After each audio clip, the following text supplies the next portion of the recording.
right there. Trained personnel will assist, call 911 as needed. In event of an active threat, follow the run, hide, and fight procedures.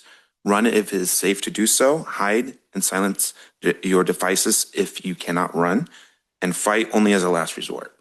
And please remember to stay calm, follow your instructions, and prioritize your safety. Thank you. Any questions? Thank you. Thank you. We'd like to acknowledge the appointment of directors. At this time, Director Maria Orozco from the City of Watsonville and ex officio directors Alma Marquez from Cabrillo and Ed Reiskingen. We'll now conduct a roll call. Director Downing? Present. Director Dutra? Oh, you're muted. Here. All right, thank you. Director Voluntary Johnson, Director Koenig, Here. Director Leonore, Here. Director Lind, Here. Director Martinez, Present. Director Newsom, Present. Director Orbach is absent, Director Orozco, Present. ex officio Director Marquez, ex officio Director Skin. Quorum. Thank you. Community Television of Santa Cruz County is broadcasting today's meeting, and it will be available on their YouTube channel next week. Maria Avila is providing the Spanish interpretation services today. Have you arrived? Hello. Would you introduce yourself? Morning, my name is Maria from Language Line Solutions. I'm here to do any Spanish interpretation. Thank you. We're now going to move on to the nomination of board officers, discuss standing committee, and to consider action to amend the bylaws of the Metro Board of Directors. And so we're going to start with the slate. And Excuse me, Chair. yeah, go ahead. Could Maria Orozco please turn her video on? I'm trying to figure that out. Okay, thank you. Yes, I'm trying to.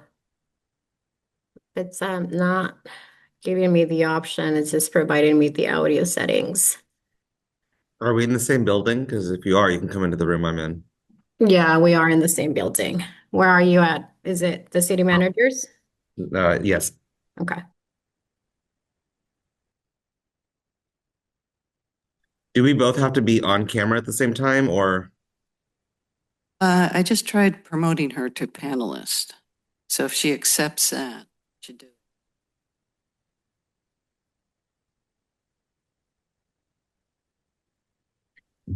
I believe technically, since you both have an address listed, you're participating under the traditional Brown Act rules and technically do not need a video on at all times. Oh, we don't need a video on. Okay.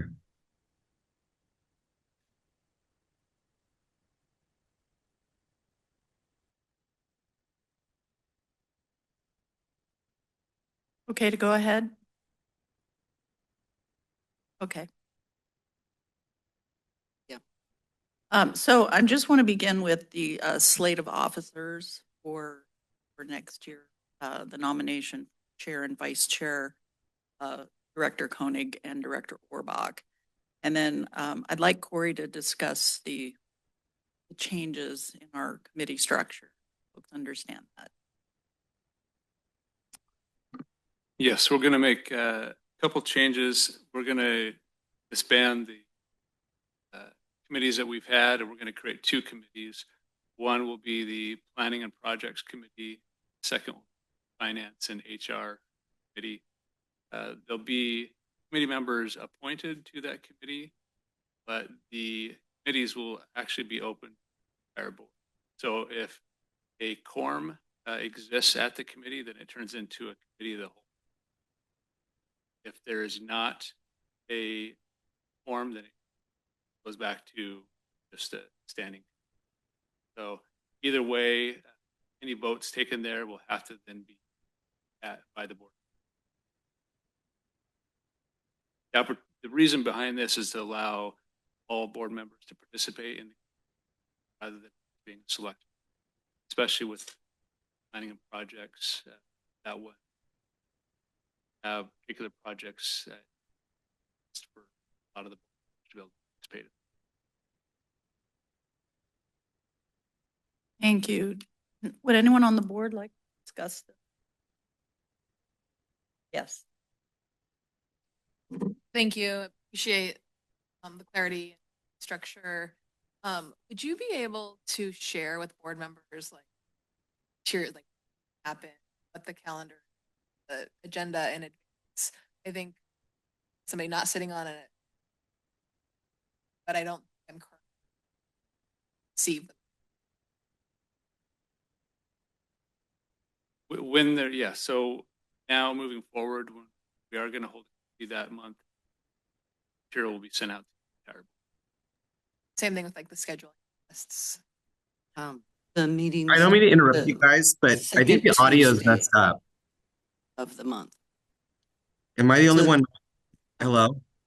It's definitely the volume could be turned up if possible, and it's cutting out a little bit. It's going like, yeah, it's like, Definitely turn it up if you can. So we typically hold the standing committees on the second Friday. That's standard. Thank you. Anyone else? Any of our board directors in the Zoom? No. So as you can see, the new slate beyond what I described as the officer, we do have some openings, and the Planning and Projects Committee, both Scott and I, have been are on the slate. Do we have any other directors that might be interested in serving on that committee?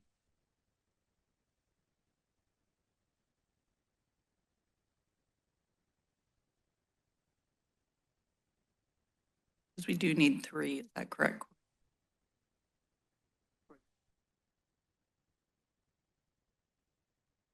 This is the Planning and Project Committee.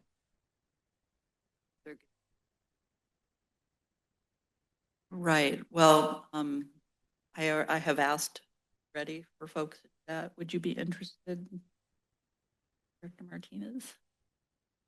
Okay. Well, we will add you to the slate. Thank you. What position is? I'm sorry. What position? Supervise, yes, to Planning and Project, Supervisor Martinez.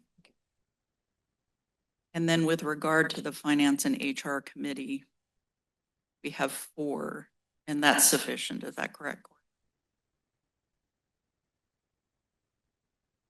I believe so. And then the SCCIC representatives, you can see that that list right there. And Director Lind has volunteered to that committee. I think that was the only term that the SCCIC. Yeah. Yeah. Very important. Okay. And then moving on to the RTC appointments, we have myself, Director Leonore, and Director Kalantari Johnson. And then for alternates, we have Donna Lynn, and then Maria Orozco is also volunteered to serve. So we still need 1 more, and there will be a county director appointed later this month. So hopefully that person will be service. Chair, I have a question. Has Director Orozco volunteered to be an alternate, or is there a second slate? Alternate. Okay, is that the way it reads right now? Is that there is a second slate? Oh, That need to be. I apologize. Oh, That's okay. honest. Just wanted to clarify. Thank you.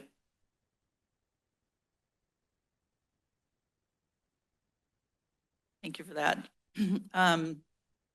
Is there any discussion about the current slate from the board?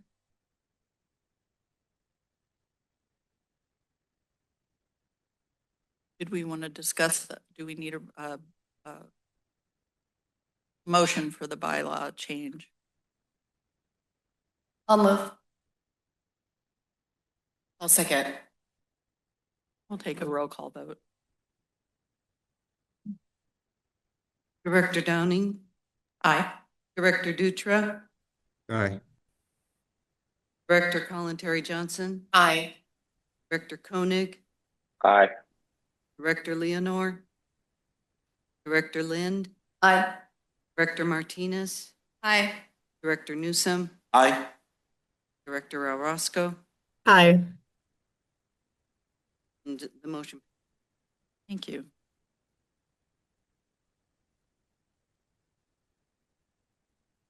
Do we have any comments from our board today?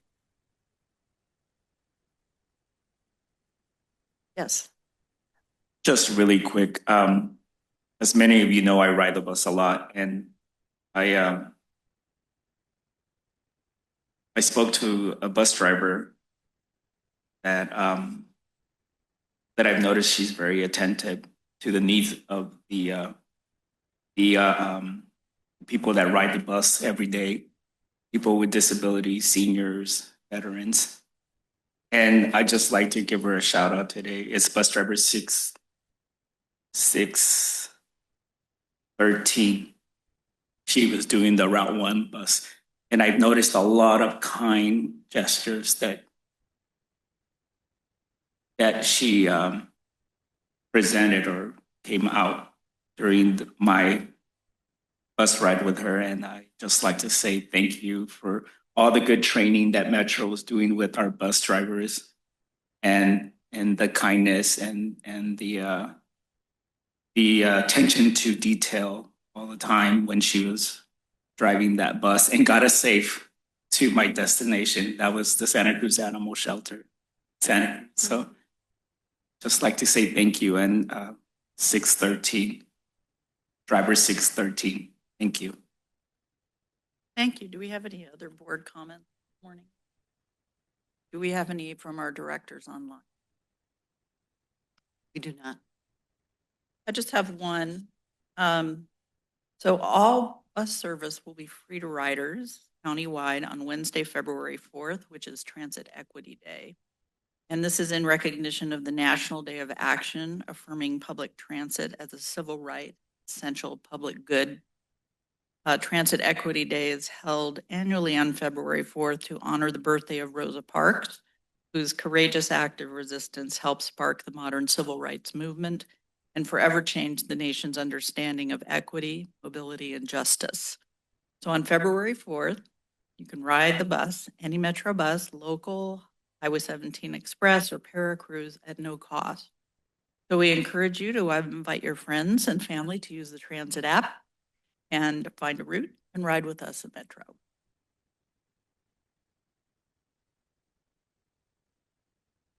So this time is set aside for directors and members of the general public to address any item not on the agenda, which is within the subject matter jurisdiction of the board. No action or discussion may be taken on any item presented, except that any director may respond to statements made or questions asked, or may ask questions for clarification. And all matters of an administrative nature will be referred to our staff.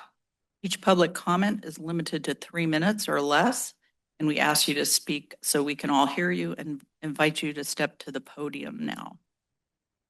Do we have any comments in the room? And do we have any public comments online? And do we have any comments from our labor organizations this morning?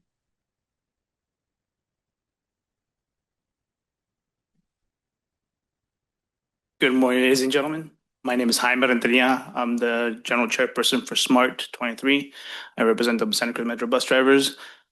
I want to start by saying Happy New Year. It's a little late, but Happy New Year. I'm looking forward to this year being prosperous for everybody. Mr. Lenore, thank you for the recognition. We appreciate that. We really do. With that, I also want to recognize Ms. Lynn. Congratulations, new mayor of Scotts Valley. Ms. Martinez, chair for Santa Cruz County Supervisors. We're looking forward to seeing your work. This is going to be an important year. We have a few projects on hand, and SMART looks forward to working with Metro and the board of directors as well with the public.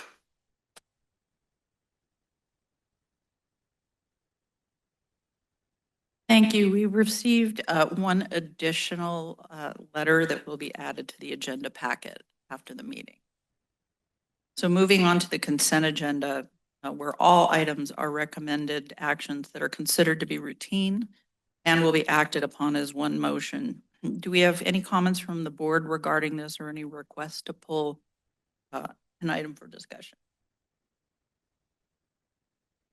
We will now ask for public comments on the consent agenda. Do we have any public comments? None online. A motion is required to approve the consent agenda. Move approval of the consent agenda. I'll second. Time for a roll call. Does Director Martinez?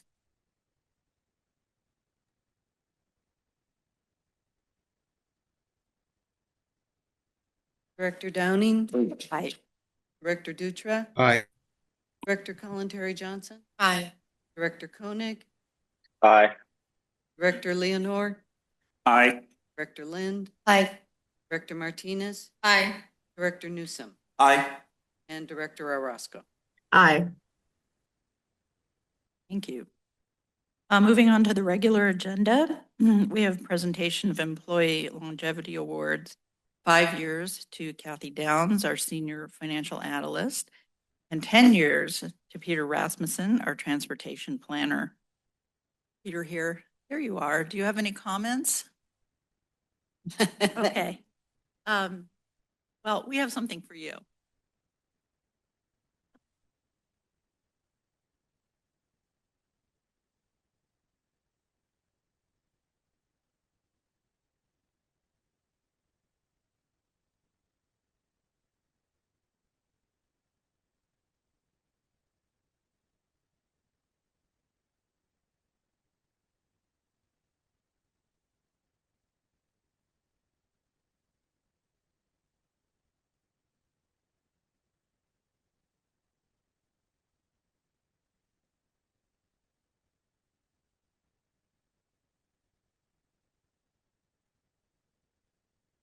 So our next item is the retiree resolution of appreciation for Javier Favela, our lead vehicle service worker.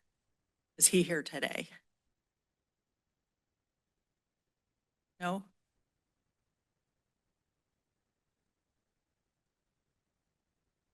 Do we have any comments board about him or any other public?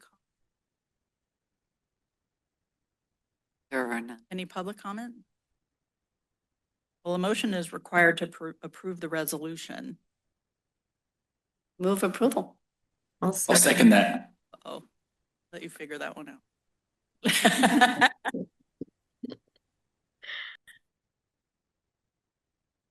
We'll do a roll call. Director Downing, Aye. Director Dutra, Aye. Director Terry Johnson, Aye. Director Koenig, Aye.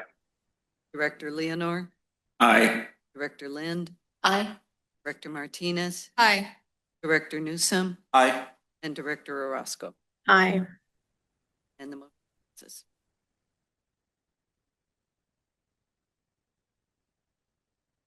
Thank you. We will now hear from our CEO, Corey Aldridge, on the mobile hydrogen fueling station.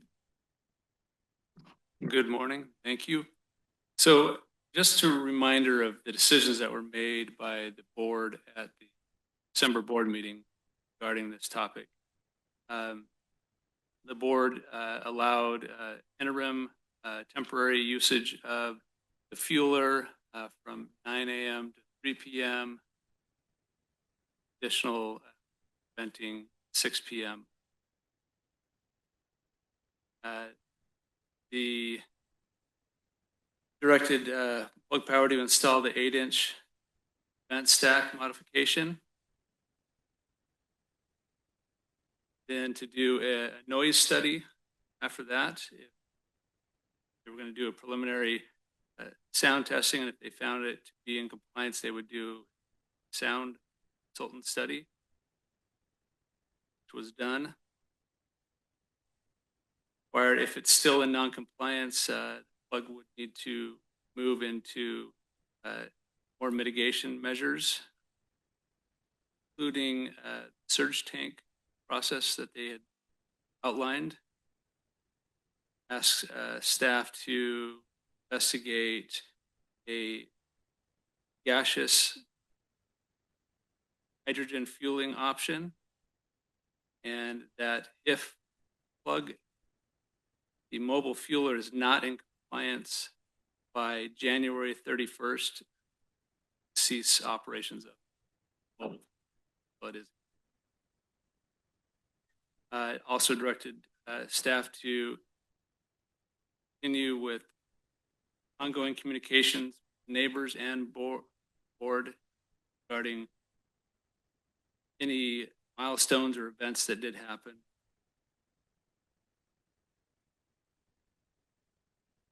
So during that, we've done most of those things have expired and occurred. Did change the fueling times. They did change the vent stack. Vent stack considerably changed the tone, noise level from the fueler. After that, Ballard did do a noise study. They found that 4 of the 5 sites were in compliance. The 5th site is over by 3 decibels. Fueler was originally designated as a noise of unusual character, which penalized it by 5 decibels, meaning that if that designation was not there, then all sites would be. City staff came on site on Wednesday to listen to the venting at the fueler, and then went out into the neighborhood, Ocean Street Extension neighborhood, to listen to the venting as fueling occurred. They felt that this had been mitigated considerably.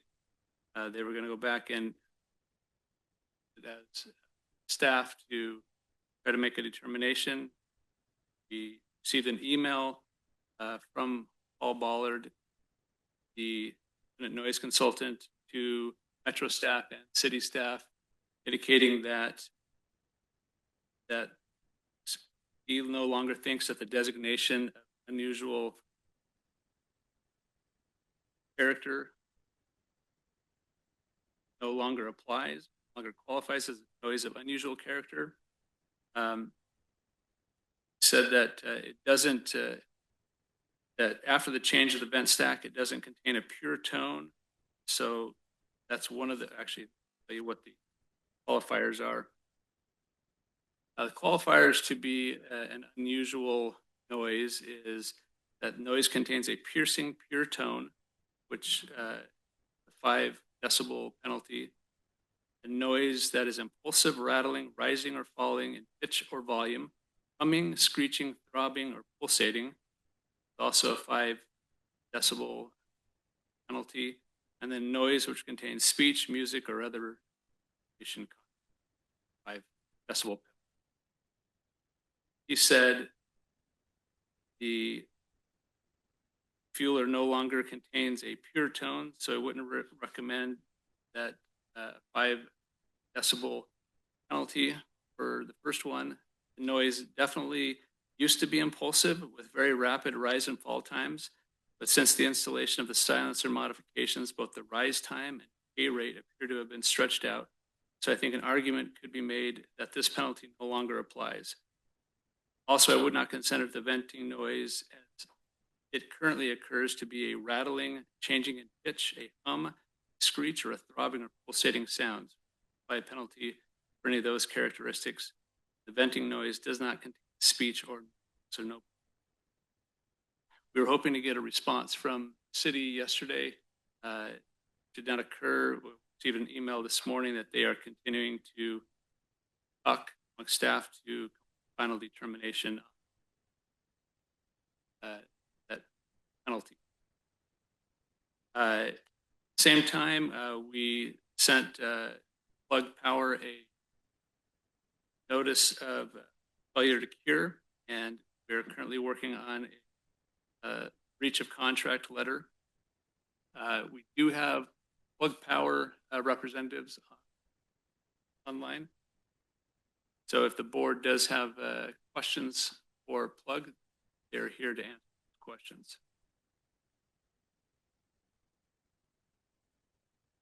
Do we have any questions from our directors? Could I just because it was going in and out, so I'm like kind of trying to put it all together. Can I just clarify it? Like, so you guys did a run on it. 4 of the 5 areas pass, 1 does not, and the city of Santa Cruz is still kind of figuring out whether or not to pass this or not.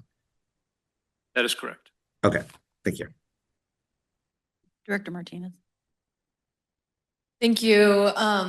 Thank you, Director Aldridge, for the update. I appreciate the way that Metro has been working to conform to the board guidance that you received last month. And I appreciate the communication that you've been having with both the neighbors and the board members. So thank you for that. You said that Plug Power is on right now. Is that correct? We don't have the video. What we're looking at is ourselves. Is there a way to put that up? We can just listen, but hang on a second. See if I can pin him. Okay. How about back? You're not able. Haven't.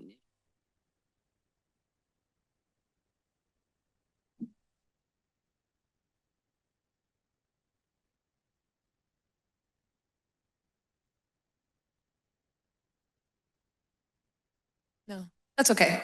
Maybe we can just start, since I don't know if there's one of you or multiple. Would you just go ahead and introduce yourself? I'm Damon Curtis. I've worked with Plug for almost 11 years. I started as a regional service rep. I became a service engineering specialist, and now I'm the manager of the data systems. Became part of the solution team for mitigation because I was bringing data to the table, and I also have an audio video integration background.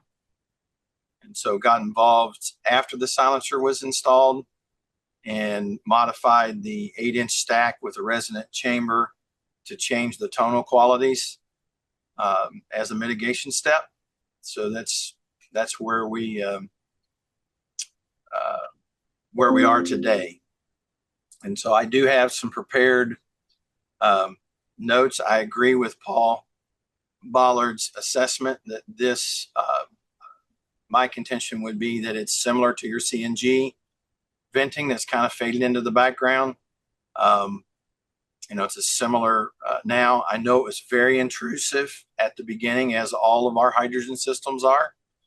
If you were to go to any of the sites in the California area and hear the tank vent and the process vents, it would be similar to the mobile refueler.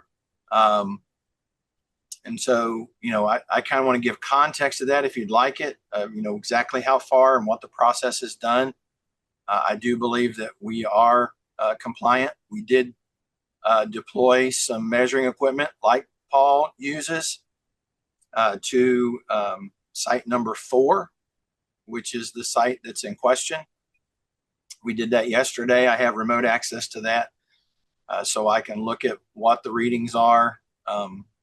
We did that in case that we could not come to a common understanding with the city and the ordinance, that we feel we have done a fair mitigation here. There are a couple fine tuning points that we could address to get down, but if the 5 dB penalty is removed, we are at 63 dB at site number 4, which makes us compliant with the ordinance, and we're well below that at every other site. Thank you. But just to make sure that the board and members of the public are clear, currently as you stand, based on the most current communication with the city of Santa Cruz, are you in compliance? We are at 63 dB. With the 5 dB penalty, we need to be at 60. So to give a point of reference, our conversation not amplified if we're standing and talking to each other somewhere in that neighborhood of 63 to 65 dB. So we're at conversational level or less at site number 4. We are compliant everywhere else, on record compliant without any more changes. We did experiment with turning the bullhorn at the top, but I think we got a report back from site number 4 that it was louder. So we put it back in its original place. So, but the answer is that one site currently is not in compliance. One site is 3 dB above the penalized sound, right? So if the city makes a determination that we're no longer an abnormal sound, we no longer fit in that, but we're a normal sound that can, and my understanding is it's a sound that needs to fade into the ambient sounds around. So if it was a car going down the street that had a loud muffler, you know, it would mask our sound, right? It just kind of fades into it. And I think we're at that level. I have a little issue with site number 4. Their elevation's a little higher. The measuring point's a little higher. Their line of sight, I've never been to the property. I'm in Ohio, but I would say probably from where they stand on their deck, they probably have line of sight to the top of the stack where the other sites do not. So, you know, it gives them a bird's eye view of it, and that's where the measurement is taken. Our equipment today is sitting down more at ground level at a 7-foot height. And I kind of want to get that measurement to see how much line of sight is playing in this, in case we don't get the redesignation for the sound level and get the penalty removed. So we are working it as if we're not compliant. Right. And I know I'm not chairing the meeting, but I am going to just remind the public that there's an opportunity to speak during public comment, and I'd ask you to reserve your comments for that time. I just to kind of reiterate what I'm appreciating the work that you're doing so far. The board has given direction that we need to be in compliance with the city ordinance by the end of the month. And so I think the board direction that we have given still stands until we receive that. So I just want to reiterate that to you. Yeah, we would like to hear from the city in regards to this. There are a couple other steps that could be taken. I'm not sure engineering wise, some of the other things that were discussed are a good path forward to actually get us any lower readings. We're fighting some acoustical rules here that we can't get back, and we've done quite a bit here in regards to that. And I don't know if there's more to gain. It'll be. I do know that there are a couple of things that we could do if the city does not remove the penalty. I appreciate that, and I appreciate you understanding the urgency. I mean, I think that the project schedule stated that that Plug would achieve project acceptance by May 29th, 2025. Is that correct? So we're far outside that timeline, right? Yeah, and I understand that, and I think it was if I understand the contract, it was a work together to mitigate that sound.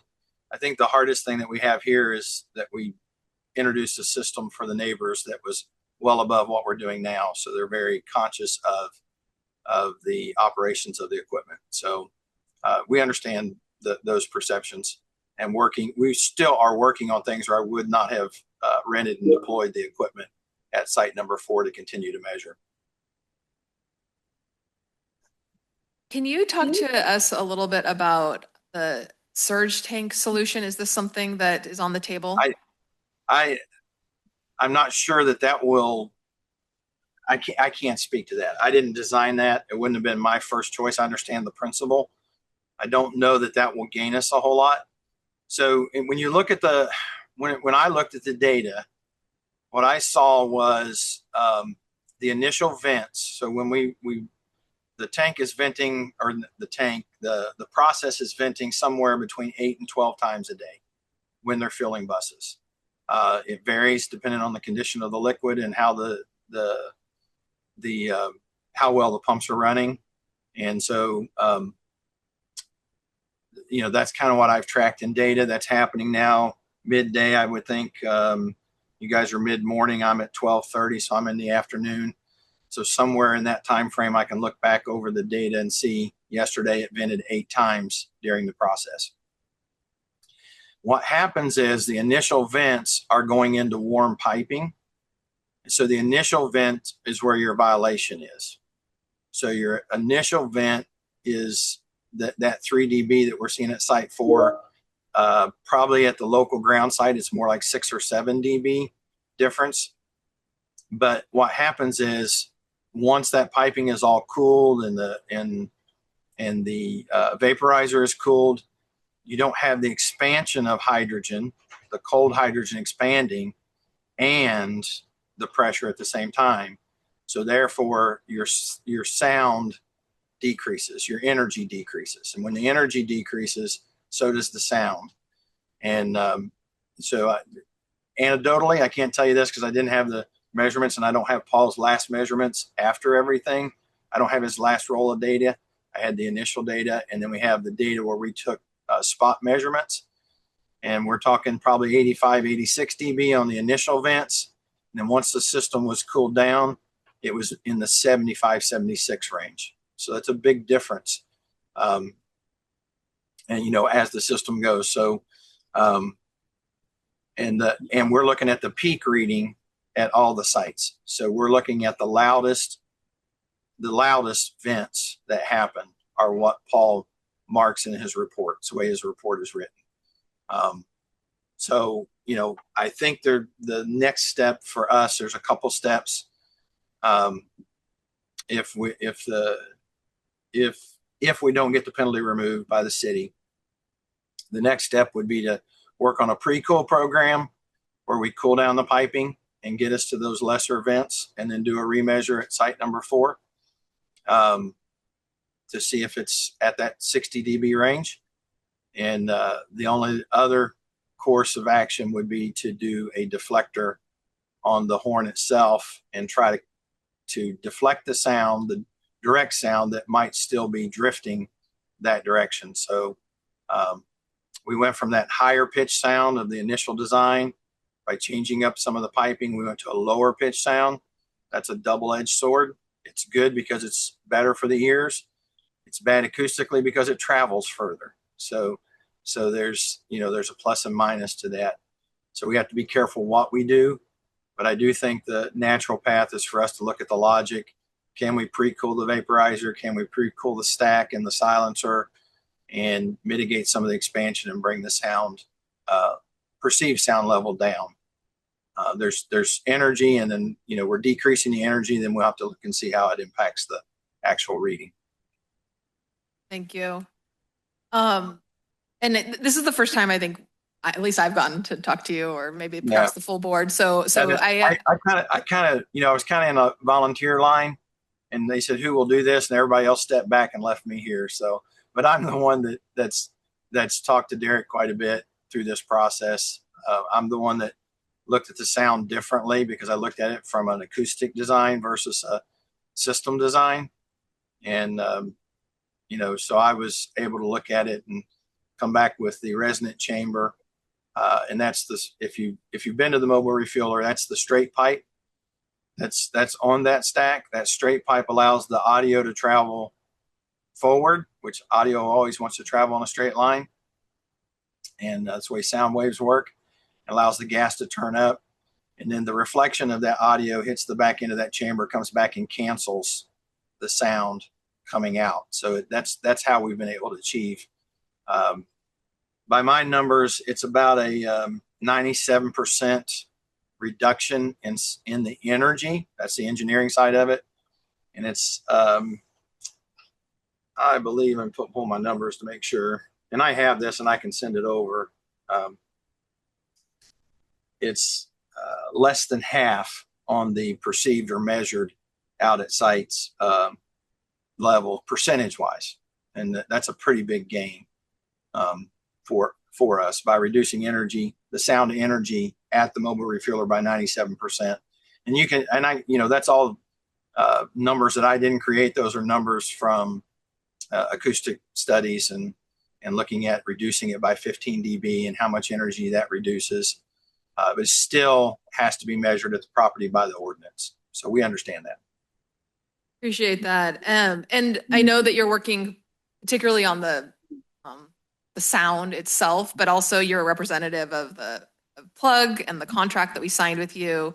So I do want to ask you kind of to help us understand when Plug first identified the need for whether it's horizontal tank or equivalent mitigation, and help us understand why that solution wasn't pursued concurrently with earlier mitigation efforts. Like, I think there's a couple things there. I'm on the peripheral of those discussions because I'm not in that realm. The mobile refueler was not involved in any of those designs. I just contributed to the present solution that you see, and I was listening to those discussions. I think the space available on site is restrictive. The cost of deploying that system would have been, a higher cost than what we have, and it's a higher cost with not a guarantee that we're solving that problem. So I don't think you have that same sound that you had initially, because I think Paul kind of points that out in his saying that we don't have that mad rush that you normally have with a system without that silencer. So there's two things that are happening when that vents. There's pressure behind it, but hydrogen that's in no cryogenic temperature range expands by 800 times. So you have that molecule expanding, and that's a very offensive sound to the ear. If you're not used to it, if you're on the site and it vents, it catch you off guard, it'll startle you. And so that was the first goal, and that's kind of where the discussion of the buffer tank cam. Can we quiet it down? I think the silencer, the initial mistake made with the silencer was they didn't size up that stack coming out the other side.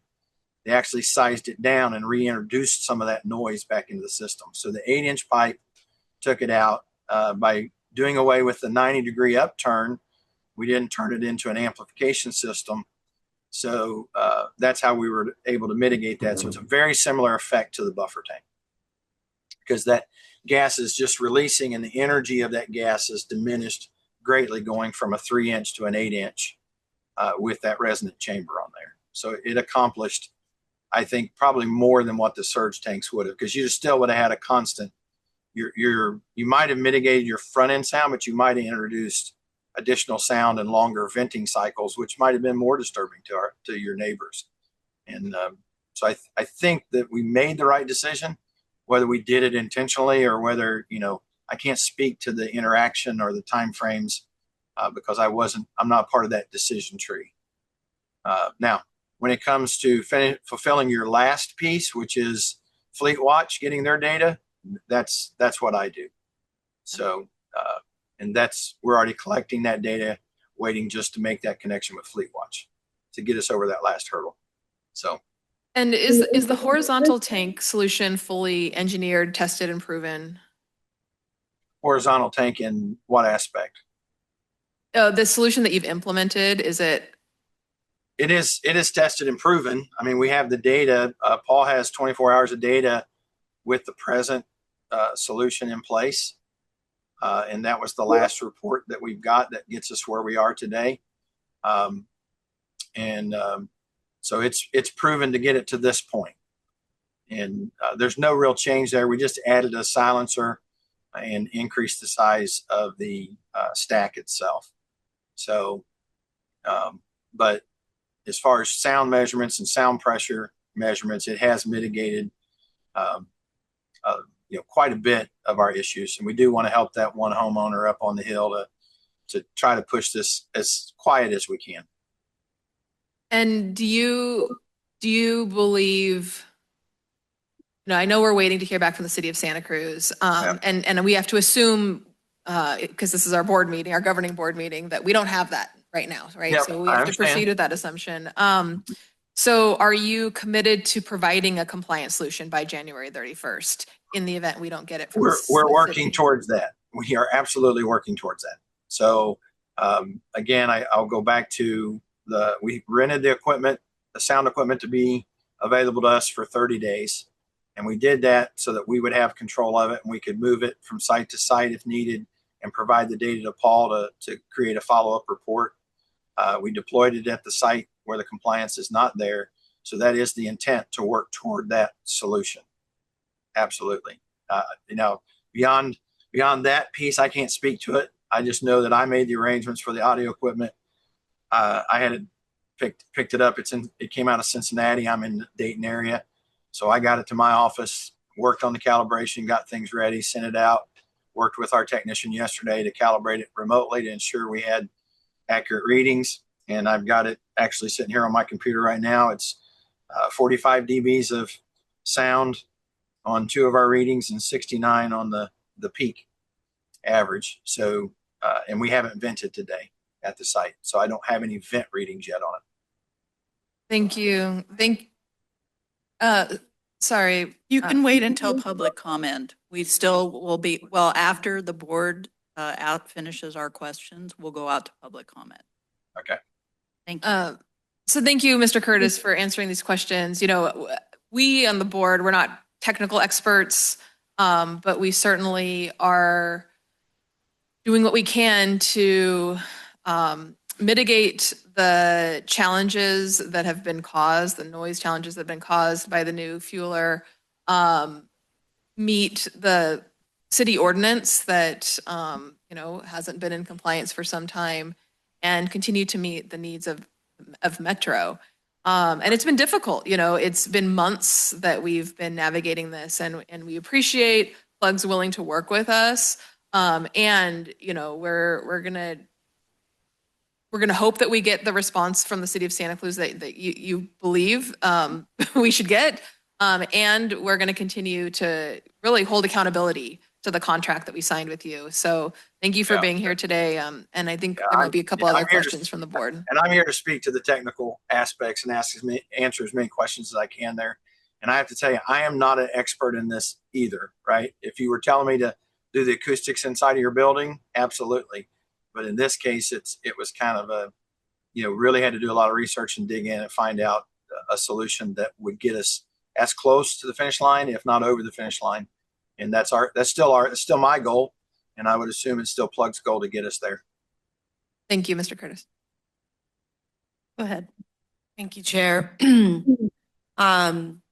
I want to first acknowledge the community members and neighbors who have been in contact with us via email and have shown up to board meetings. And I know this isn't always a good time for folks to show up on a Friday at 9 a.m., but I want to acknowledge and thank you for staying with us and for your patience. I'm going to state the obvious, but I'm going to state it. Mr. Curtis, thank you for being here. There is an extreme level of frustration here as Plug has been out of compliance from the start. That was not the commitment that Plug has made, and that was not the promise that we kept hearing. Now, I know this isn't you, and you're here as a representative, but I feel I need to say it to you as a representative of Plug. It's significantly impacted a good chunk of the neighbors in our community and our board and the decisions that are before us in terms of cutting services. So you mentioned, thank you for answering those questions. You mentioned that if the city does not take away I forget the technical term, it's the penalty, right? And it's still an unusual noise designation, that there are a couple of things that Plug was going to do. I think I heard you say pre-coal program. I don't know if I heard that right. Yeah, And then a deflector on the horn itself. I think I heard you say those two things are the two things you would try. So I wonder if you could briefly, without getting too much in the weeds, because I'm definitely not an expert. I don't know if any of the rest of us are, but if you could briefly, in layman's terms, tell us what those do. And as you know, the end of the month is our hard set deadline. We will stop the hydrogen fueler and have to decrease services in about a week, if we're not in compliance. So could you explain what those two things are in layman's terms? with the acknowledgement that they could be put in place and have the effect that we want in a week. Thank you. Yeah. So the offensive sound of a hydrogen vent is not just pressure, right? So you have a CNG vent on your site. I've never heard it, but looking at industry standards, they vent at a very similar rate as far as audio is concerned. They're very similar, and this is something I'm assuming you've had CNG buses for years, and so you've had some of this venting on your site, and they're very similar sound levels to our mitigated level, not to our original level. So they're similar. And looking at the average, looking at the data I could find. So, but what happens with hydrogen is its expansion rate is phenomenal. That's why we use liquid pumps. So at one kilogram of liquid compressed by a liquid pump, when it goes through that vaporizer, expands somewhere in the neighborhood of 805 times, depending on the temperature that it's at. So where cryogenic temperature in your tank is negative 423 degrees Fahrenheit. So when that molecule expands from that liquid form to gas, it expands 800 times, and so you're generating a lot of energy there. So what's happening when we initially cool down the system? You have all that warm heat and that cold vapor interacting with each other. So you get an expansion, and it's a rush that goes through there. So it's not just the audio of opening the valve and having a pressure release of 100 or 200 PSI or 5,000 PSI, depending on where the system is at in its operation. It is an expansion taking place as well. So you get a big whoosh sound coming through there. So the silencer has mitigated a lot of that. The resonant chamber and the larger vent stack has mitigated a lot of that initial rush. But when it's warm or 70 degrees ambient out there, and we're releasing that cryo into that vaporizer, all the heat that is in that vaporizer is interacting with that cold liquid, and it's just rushing out. So it's a louder sound. So we would have to experiment with what can we cool down beforehand. So the tank vent itself, when we open it, it's somewhere on site. It's somewhere around 75 dB. It's below 80 dB in the readings that we took on site. And that's pre-cooling the silencer and the vent stack, but not the vaporizer. So we would have to do some experimenting, some vent experiments, and find out what could actually mitigate that. And that's just a software change in adding a pre-cool, piping pre-cool in place. We cool the pump down already, so the pump has to pre-cool. That's the initial vents that you're getting, is the pre-cooling of that and that vaporizer energy. But I don't know what gain we'll have there. I can't just say here, yeah, we're going to get a gain. I just know that the science points to a possible gain in the audio area, and so it's something we could experiment with. And then if it is indeed Site 4 is our only really pinch point here, it's possible that we could pull that bullhorn off and add a sound deflector. So what's happening now towards Site 4, and it's kind of evidenced when we turned that bullhorn 90 degrees, the sound got a little louder. We kind of went down your country club drive there, or golf club drive, whatever it is that you have there, and then over toward the cemetery. Well, that kind of opened things up a little bit and actually allowed that sound to travel, because it's the range that it's in, it's a wide band, and so the perception of it's going to get louder. So we turned it back, and the building that is to the north there is acting as a deflector. So that sound hits the building and then kind of goes up and around, and so that mitigated a lot of that sound towards Site 4. So we might be able to put a deflector that kind of cuts that corner of the property out and helps mitigate that sound, because that building is not a very wide building, right? It's 4 or 5 stories, I think. And so we're getting some of it, but we still have that corner. again, I think, on the property, it's the sound pressure is a little more present because they do have a deck and they're on the deck and they have a better line of sight above the tree lines. The tree lines and the foliage on the hillside is helping kill a lot of that sound too. So the sound's probably less intrusive at ground level. And that's the reason we set the equipment there. I kind of wanted to hear it at ground level. And then with the homeowner's permission, I would like to remeasure up on the deck with the equipment, pending the city's decision. So we have our guys on standby to move equipment and to reposition and do things. I need to get some readings from that ground level so I can see what we're dealing with and if line of sight will take care of it. But all you're doing then is forcing the sound wave. You're bouncing the sound wave down into the ground so that we have less, I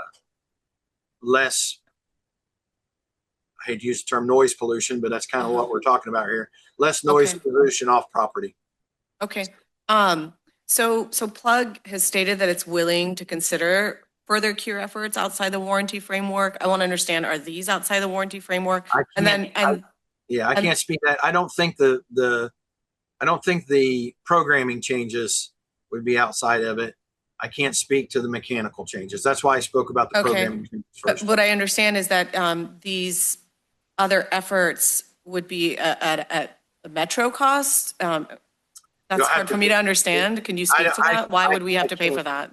I can't speak to that. You have to, that'll have to go to whoever has the responsibility from Plug. I can't speak to that because I don't know the contract. I only know, the problem statement that we had here. And I've been working with the problem statement. And then, but I'm not in a legal place to say, oh yeah, that, I would think programming, getting Luis and some of the guys together and Randy Black engineering and let's step through the program. What can we cool? What can we can't? I haven't even seen the P&ID for this to see what valving is in place and what we can automate and what we can do. But I certainly will contribute to that solution and make suggestions like I have with the stack piece because we do want to solve the problem. Yeah, thank you. Thank you, Mr. Curtis, for being part of the solution. Thank you for sitting in the hot seat as we ask you these questions. And I don't have any legal background or expertise, but Plug being out of compliance in the way that it has been, I believe we shouldn't pay for a penny of these mitigation efforts inside or outside the framework. Those are my questions for now. I think just a comment to staff that as directed by the board last month, to reiterate what Director Martinez said, that if these efforts, if the city does not find us in compliance by the end of the month and these additional efforts are not put in place and do not mitigate and we don't meet the ordinance by the end of the month, we will be shutting down the hydrogen fueler. I just ask that we are notified as a board in the next week as this evolves and that the communication continues with the neighbors. Thank you. Do any of the other directors in the room have any comments or questions? Yes. Thank you to the CEO. Part of the direction from the last meeting was to not just rely on the vendor, and I do appreciate their being here and the work they're doing, but was also to seek some independent help and seek possible solutions outside of the equipment itself. And I'm wondering if you can report on what progress was made there. And the spirit of this, as I understood it, was to do this in parallel. So we didn't get to a point where we need to shut down at the end of the month, which would have pretty significant adverse service impacts. Yeah, there was a comment, recommendation for that. It wasn't something that we were doing in parallel. We feeling good about the direction of where things are going, get there on it. But beyond the independent noise consultant, Paul Ballard, retired, Plug in their work, haven't sought any additional outside assistance or help.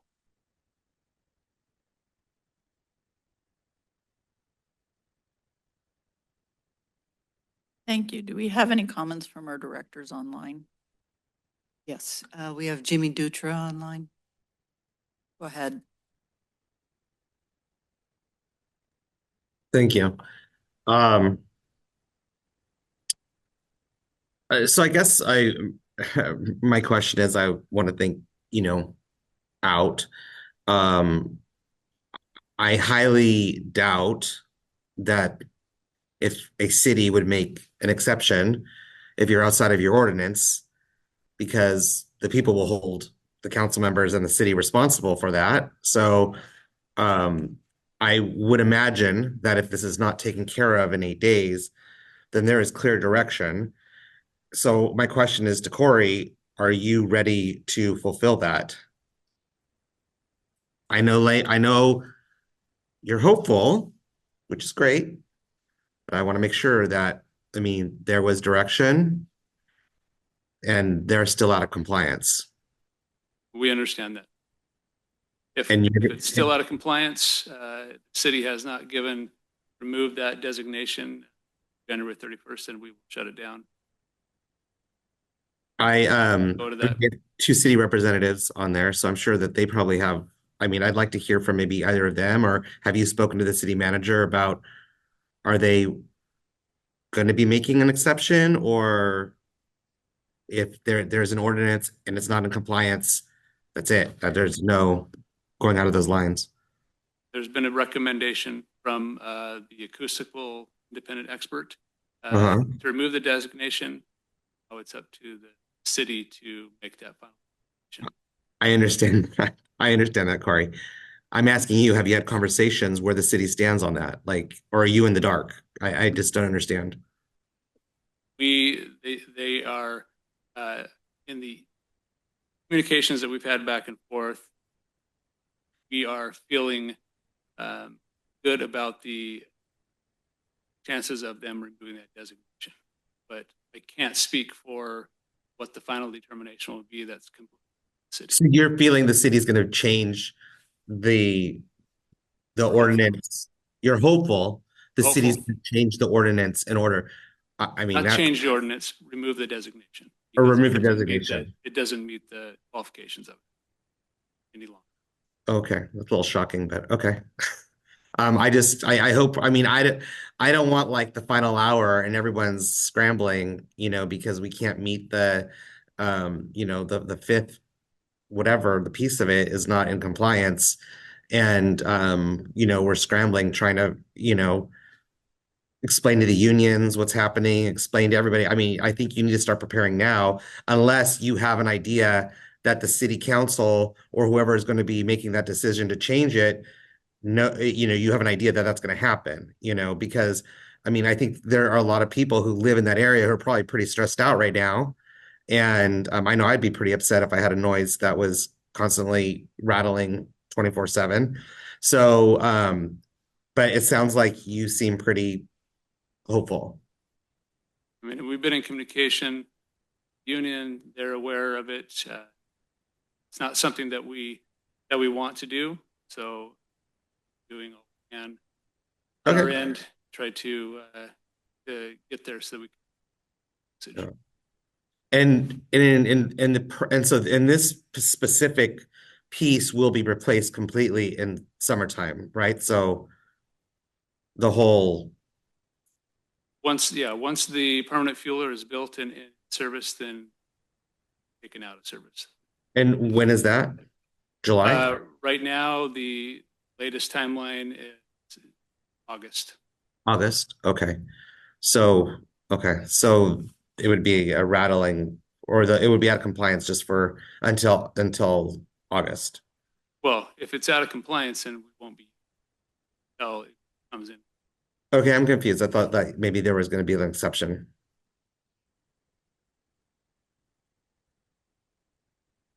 So I'm not sure if I'm understanding what you're asking, but the designation, giving it the unusual noise or character, the noise, it was a penalty based on the initial readings from the fueler. But since they've done the silencer mitigation the noise consultant feels that it no longer meets that designation. But in order for that to happen, city has to agree to remove that. City has to what? I'm sorry, when you The speak. city has to agree to remove that designation, that penalty. The penalty, right? Okay, that's what I mean. But you're hopeful that the city is gonna remove the penalty. Yes. Okay. But we're prepared if they don't. Yes. Okay. That's it for now. I just want to be very, very clear because I don't want people to, show up in the February meeting upset that we weren't being very clear where we stand on this. So, thanks. Thank you. This might help address some of Director Dutra's questions. Director Aldridge, could you just share in layman's terms what changed between the previous noise, the mitigation effort, and today, which is why you're feeling confident that we no longer meet an unusual noise classification? So when the fueler was initially put into service, it was loud, really loud. The point that the service people fueling the buses had to wear ear protection. The plug went in and placed the vent stack to a larger vent stack. I believe it was a 3-inch vent stack to an 8-inch vent stack, which lowered the volume or the pitch of the sound, moved characteristics that designated as an unusual noise. So the decibels went down, also characteristics changed. This is according to Paul Ball, consultant. Thank you. Yeah, and I just want to reiterate the city would not be changing its noise ordinance or making an exception. I have been in contact with city staff. In fact, as early as as late as this morning, they are looking at the independent sound inspector's report to see if they're in agreement with the designation of the removal of the designation of unusual noise.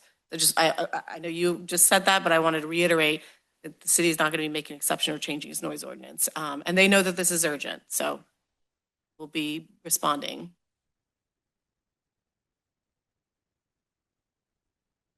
So we'll now ask for public comment. If you have a public comment, please step to the podium. You'll have 3 minutes.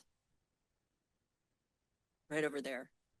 Yeah, just speak into the microphone so that the recording also can get your. Yeah, I want to start with some questions for Mr. Curtis from Plug. I guess my first question is, you mentioned that the noise is louder at first before things cool down. And I guess my first question is, does that mean we would expect that in warmer times of year, the noise is going to be worse? We've been operating with very cool nights for this area for the last month or so, and that is when the measurements we're discussing have been taken. Yeah. So I want to make sure you can hear me. My camera's kind of gone out on me.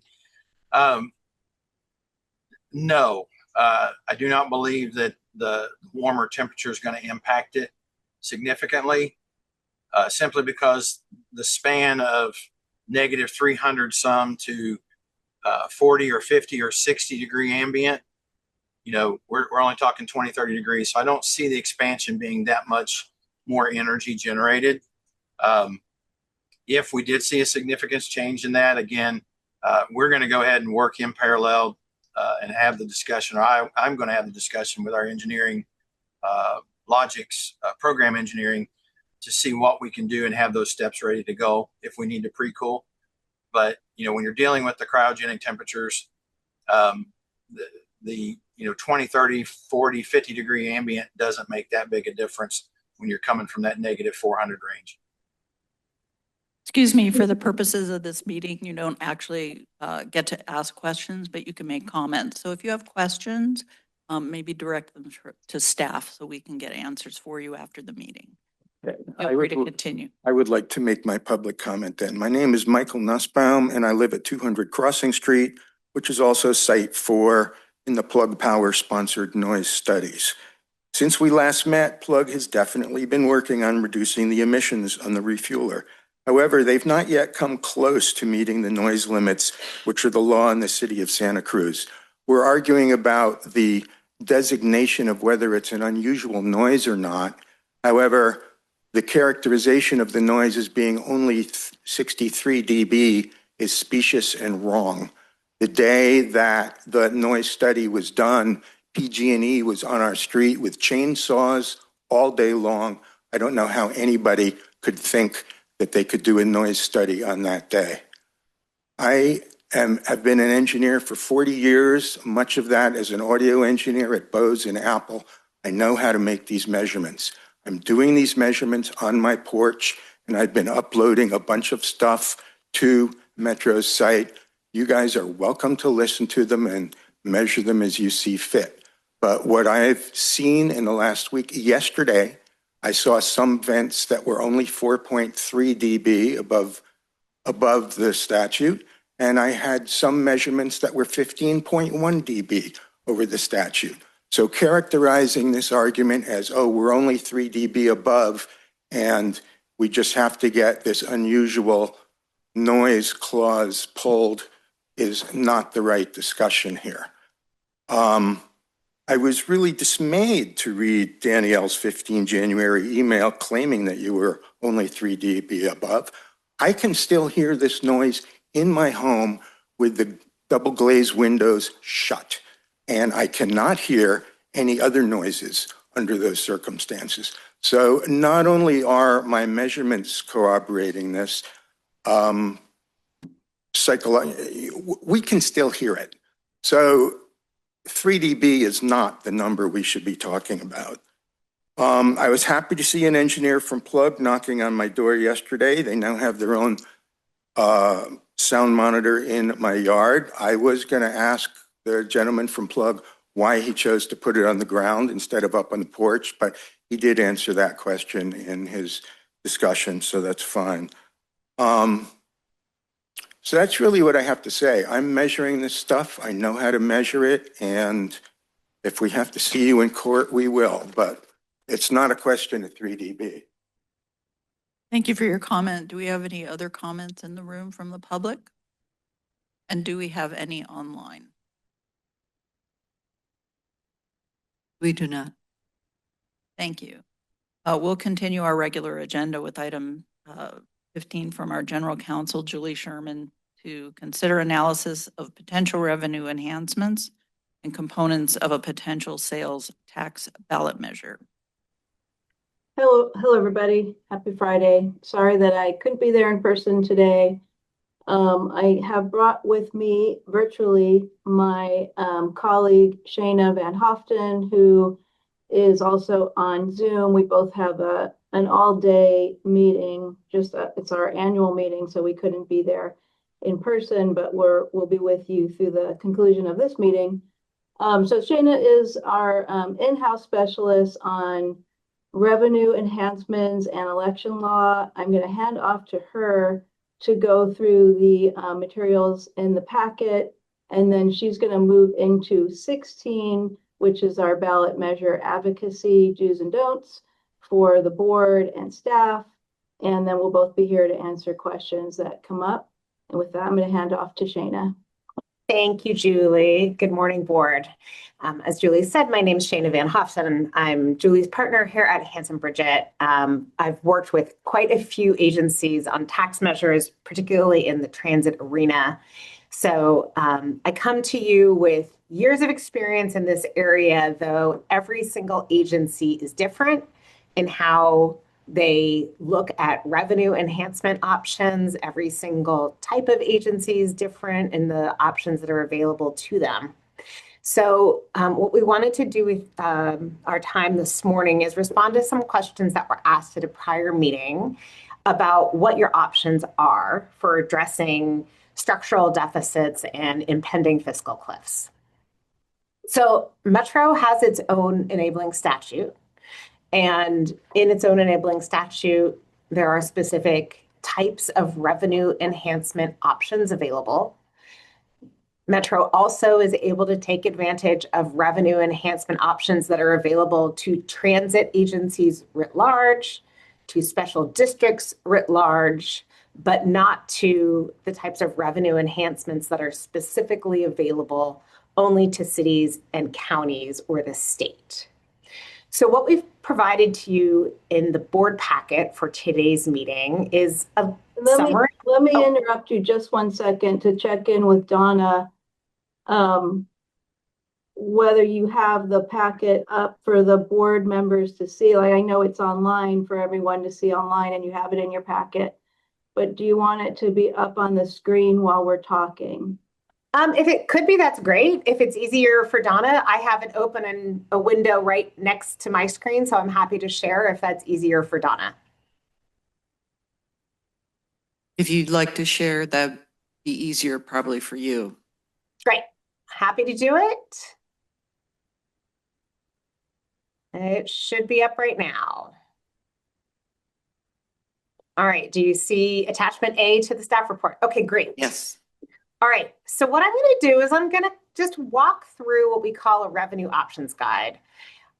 This is something that we've developed over the years that we adjust for every single client to talk about what I mentioned. As we walk through this document, the color coding is pretty important. So I will walk through what we have as our green, our yellow, and our red revenue enhancement options. And I'm happy to talk about any of those in more depth. I'm going to go sort of quickly through certain ones that are either not very likely to be able to provide enough revenue to make a difference, or that are just not at all available to you. So unless anyone has any questions, I'm going to start marching through the chart. All right, here we go. So our green areas are those types of revenues that you have access to as a transit agency under either enabling statute or broader transit district law or state law, and that you can do on your own. So one of those is certain types of borrowing. You can borrow money to defray expenses in general as temporary commercial paper type loans where you can borrow to defray expenses. Those are great for short-term needs, not so great for long-term structural deficits because you have to pay them back. So they are temporary, not intended for long-term use. Revenue contracts. Every agency that has sort of general contracting authority in its enabling statute, which Metro definitely does, is able to generate revenue through any available asset, such as bus shelter advertising, such as rental of available property, bus wraps, all of those sorts of things where you have an asset, you make it available to someone else, and you monetize use of that asset. Now, in Metro's particular case, you have had a very successful one ride at a time bus wrap program. So if you wanted to start selling bus advertising on the outside, that would interfere with your one ride at a time campaign. It also produces usually fairly limited revenue. So it's not going to address something like a major structural deficit. In the past, my understanding is that Metro has not wanted to do bus shelter advertising. Some jurisdictions use bus shelter advertising to pay for the cost of maintaining their bus shelters and sometimes providing a little extra revenue. But even if you do start doing bus shelter advertising, again, it usually has a very limited upside. It's not going to be enough to make a massive difference to the services that you're able to provide. Some agencies have excess real property that they can use either through ground leases for joint developments or for smaller temporary uses. Metro is not flush with extra property. So again, that's not a great option for you. Similarly, some agencies do things like rent out right of way to lie fiber cables, to put up cell tower leases, to do all these different sorts of things. None of those are really great options for Metro because you don't have a lot of property, you don't have long right of way with the ability to run fiber. Cell tower leases usually do not generate very much. They're great for providing, like, for example, if you had a site that had a little bit of extra space to put a cell tower, you could put a cell tower there and it would help pay the expenses of that site. But again, those are not structural sources of revenue. So unfortunately, those are your only green options. None of them are great options for you. So we're going to move now into the yellow options. Yellow options are those that you have some legislative authority to do, but that you would need voter approval to make use of. And you'll find that there aren't very many yellow options either, unfortunately. The way that the state has typically funded transit, public transit gets grants from the state, gets grants from the feds, but has very few options for what we call self-help. And self-help is a locally adopted ballot measure that provides for the generation of revenue either through a tax or certain types of fees or through bonded indebtedness. So Metro does have the ability to enact a sales tax or to pursue bonded indebtedness, in both cases seeking approval of the voters at a special election. So we're going to talk more about retail transactions and use taxes, also referred to as sales taxes, in a bit, because that really is your best option at this time to generate sufficient revenue to make a difference to your financial standing. So I'm going to park that and march through the rest and then come back to sales and use taxes. So before I leave this page and the yellow items, we're going to touch briefly on bonded indebtedness. There are several sources of bonds that transit operators can engage in selling in the open market. If you go through a bonding process, it usually is a multi-month process, sometimes multi-year process. And when you issue bonds, they have to be secured by something. So this is when you're going to issue long-term debt. Sometimes it will be backed by fare box revenues. Sometimes it will be backed by a facility that you're building with the bond proceeds. So bonds are great when you're doing some sort of a big capital project. And they're also great if you're looking to finance something now with revenues you know you're going to get later.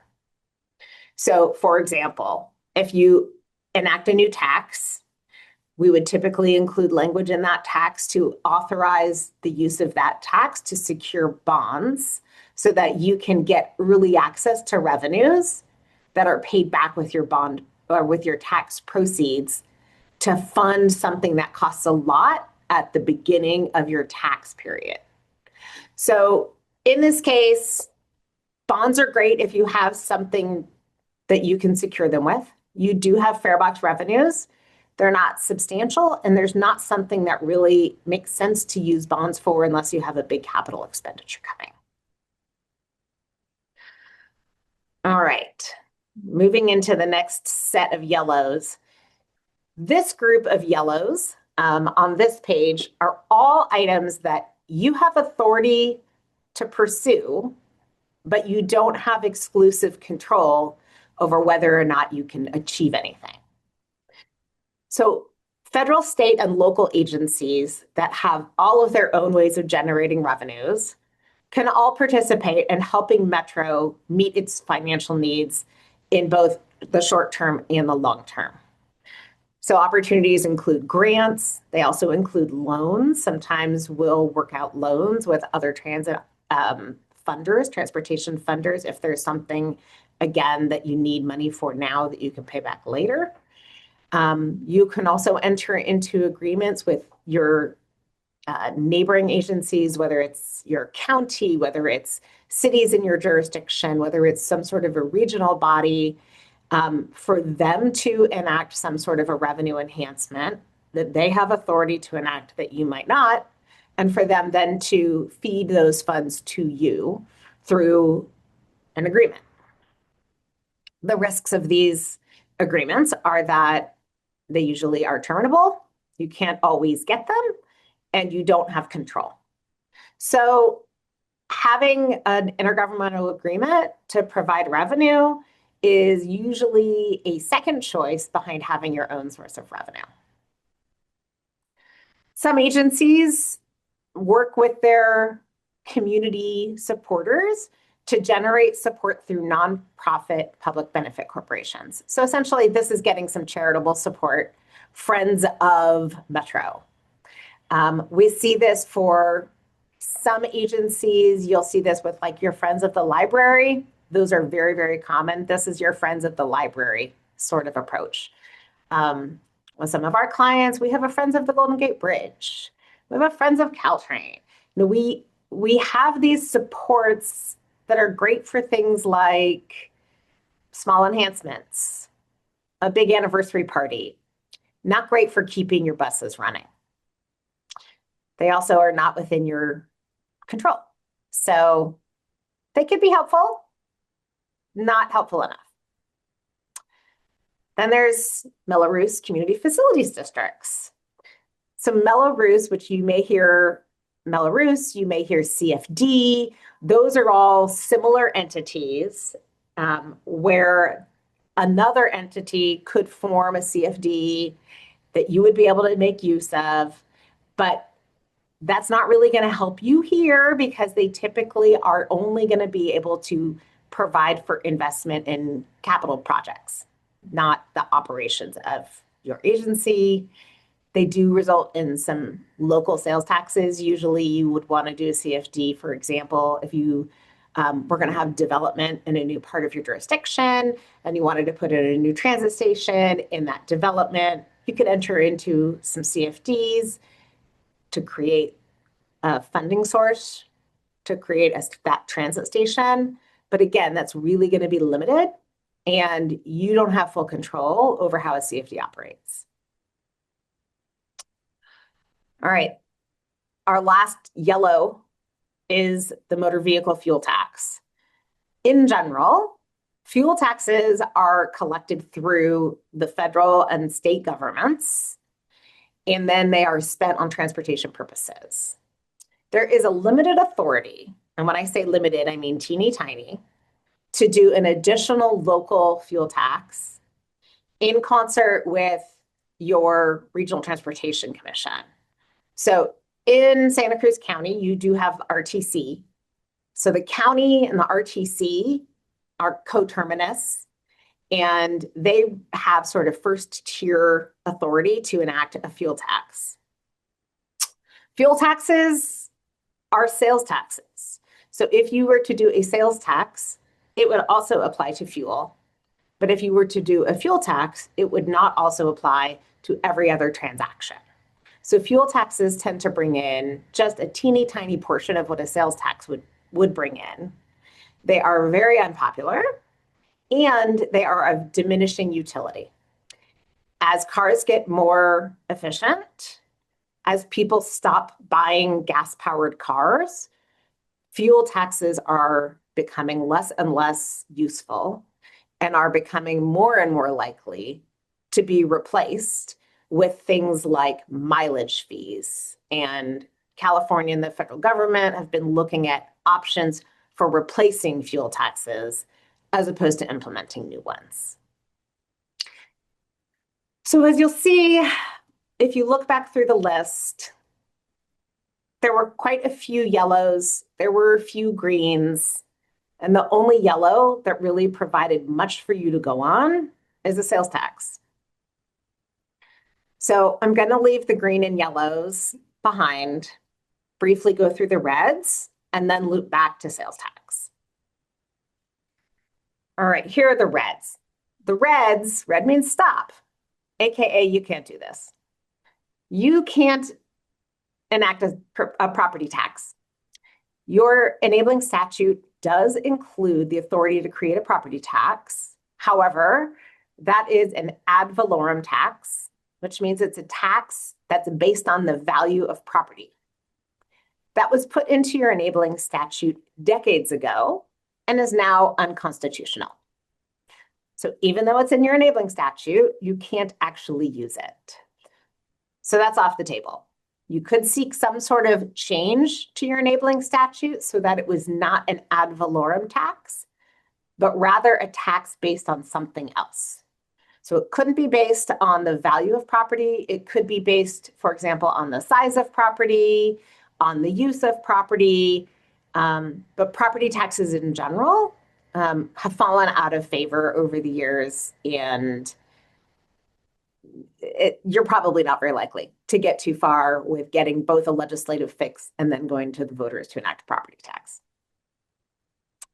Benefit assessments. Benefit assessments are sort of a complicated process by which you can assess certain properties for benefits that are associated with your service or your structures that attach specifically to that property. That's not really a good option for transit. So you'd have to get legislative authority, and it's not really going to help you. You'll see cities and counties use benefit assessments, totally fine, but it's not going to work for you. Other taxes and fees. We talked about this before, where there are lots of other taxes and fees that you could enter into an agreement with the city or county to access their revenues. But as your own agency, without a legislative change, you have no authority to enact a vehicle license fee, a transient occupancy tax or TOT, a utility user tax, which is a tax on, for example, the utilities that serve your home, the electricity in your home, the gas in your home.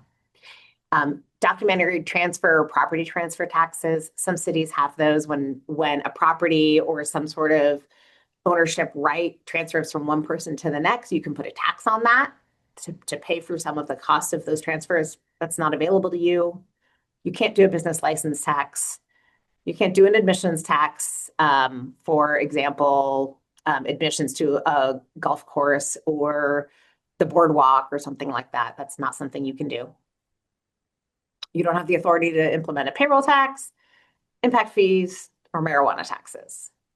You may hear that up in the Bay Area, there's been talk about a payroll tax for transportation.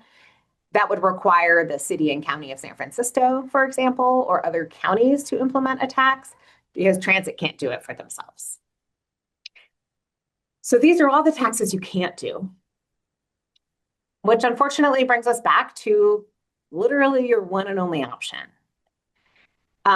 Before I go into more detail on a potential sales tax, I'm going to take down the screen or take down my share for just one moment so that I can be sure I can see you all. And see if you have any questions or anything you want to talk about before I talk about the sales tax option, which is sort of your only real available bet.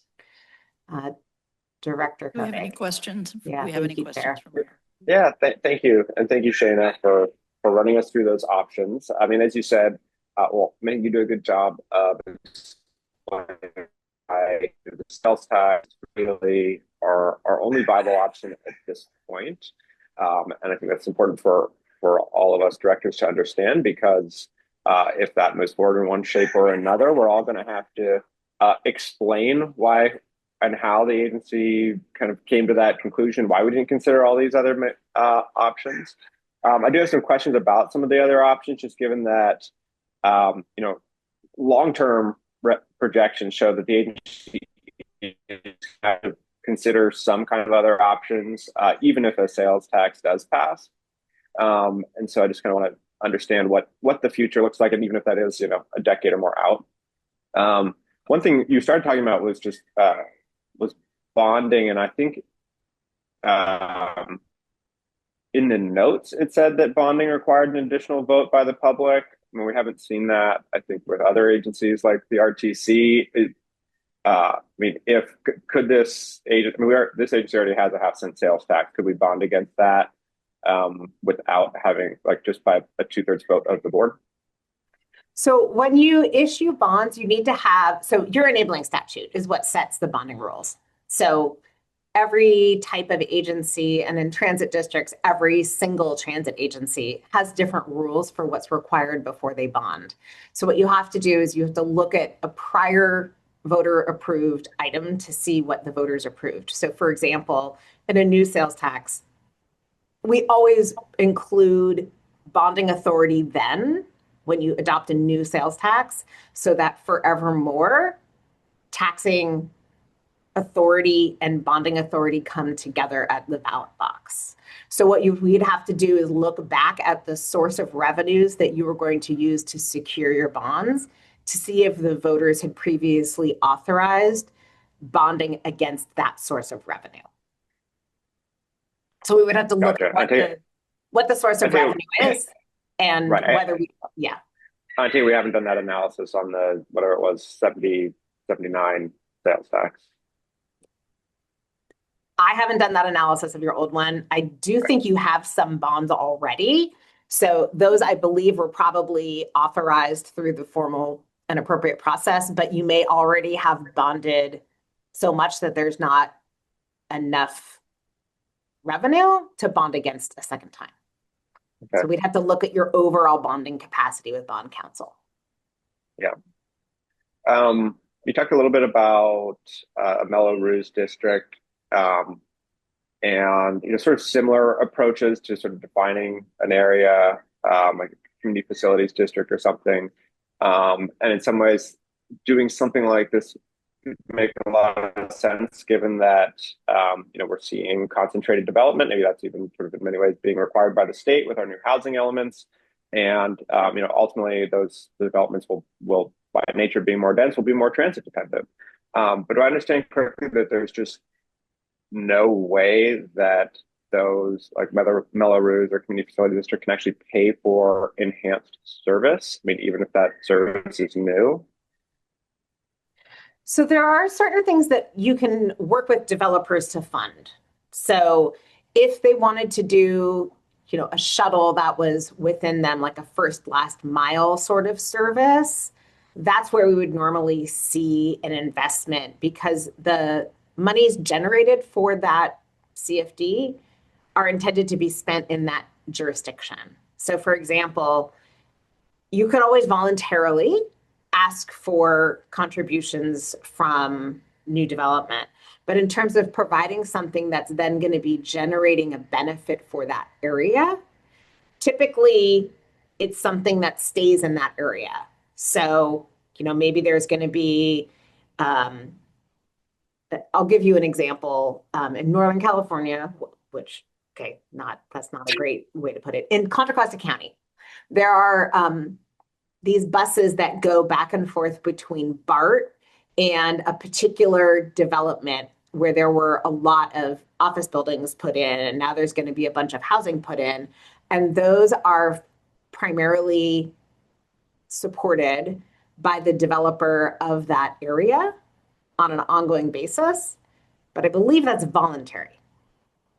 So CFDs have a lot more restrictions on them than voluntary cooperative engagements that folks will do in order to generate support for their development. So working with developers as new developments come in are always good.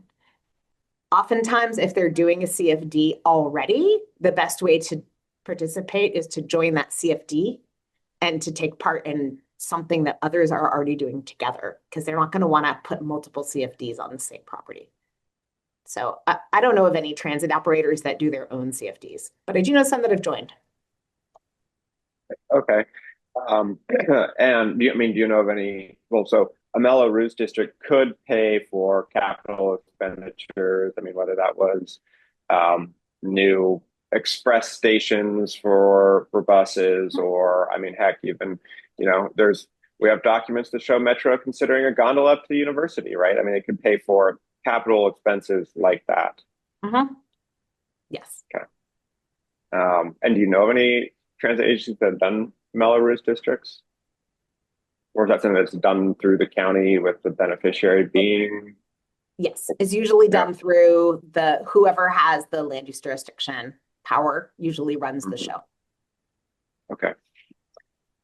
I mean, I think you walked through why a fuel tax was not great. I mean, we're only authorized up to 1 cent per gallon, and a gallon costs $5. I mean, that's like 0.02% as opposed to like a 0.5% sales tax. And we're not even talking about all the sales. So that's pretty small. I guess the other thing that we're seeing more and more of throughout the Bay Area are hot lanes and even increased bridge tolls. So what would the legislative path be to say like tolling Highway 17? So doing toll lanes, and we talked about this a little bit at a prior meeting. So you have to get authority into your streets and highways code where the state will work with you to designate an area where an entity is authorized to implement a hot lane or some sort of a toll lane. It is fairly uncommon to do it on something as narrow as Highway 17 because you don't really have room to expand there and it's not very big. So I do think that it would be a very, very, very heavy lift to get Caltrans authority to get their buy-in on something as narrow as Highway 17. Then if you did, you'd have to go through an environmental process.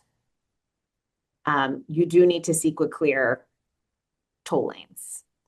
And CEQA process, even for example, to convert or expand a 5-lane in each direction or a 3-lane in each direction, flat, not through a forest highway is a challenge.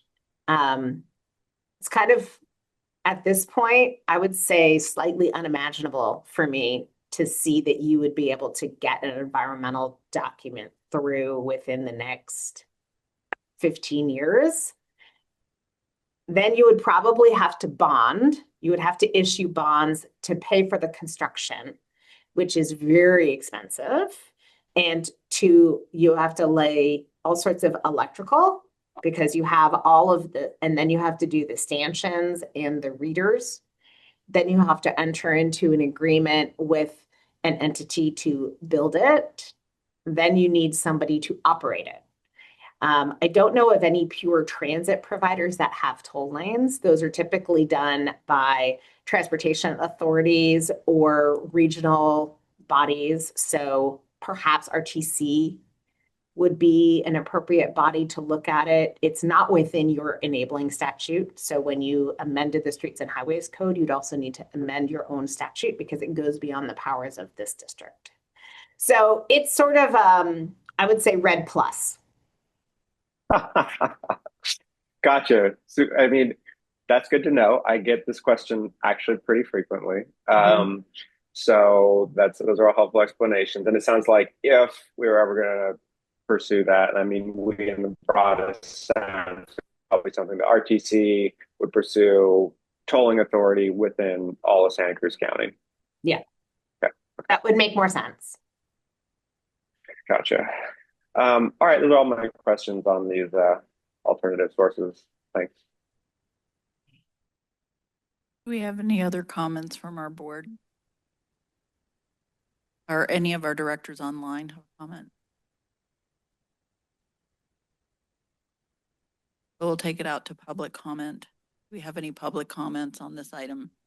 So, Chair, there's actually a second half of this item. If you want to wait to take public comment, you could do that. Can you repeat that, please? There's a second part of this agenda item. Okay. So if you want to just take public comment once, you might want to wait until we. Okay, go ahead. Yes, thank you. All right. Okay, I'm going to share again. So after going through this analysis, we are left with a sales tax as your most likely avenue to provide sufficient revenue to make a difference for Metro. unless something dramatic changes statewide as to how local transit is funded, the sales tax option is the one that is currently your best option in terms of viability, feasibility, and generation of sufficient revenue to matter. So Julie and I did some work to start to develop some ideas of what a sales tax might look like. As you know, Metro has been going through polling for several cycles of polling to determine whether or not there's a sufficient appetite in Santa Cruz County to adopt a new sales tax. Several years ago, we did get an enabling statute put into law, thanks to Senator Laird, who was able to give us some additional taxing authority to go beyond the strict 2% sales tax cap on local agencies within Metro's jurisdiction. So we do have legal authority to enact up to an additional 1/2 cent sales tax between now and 2035.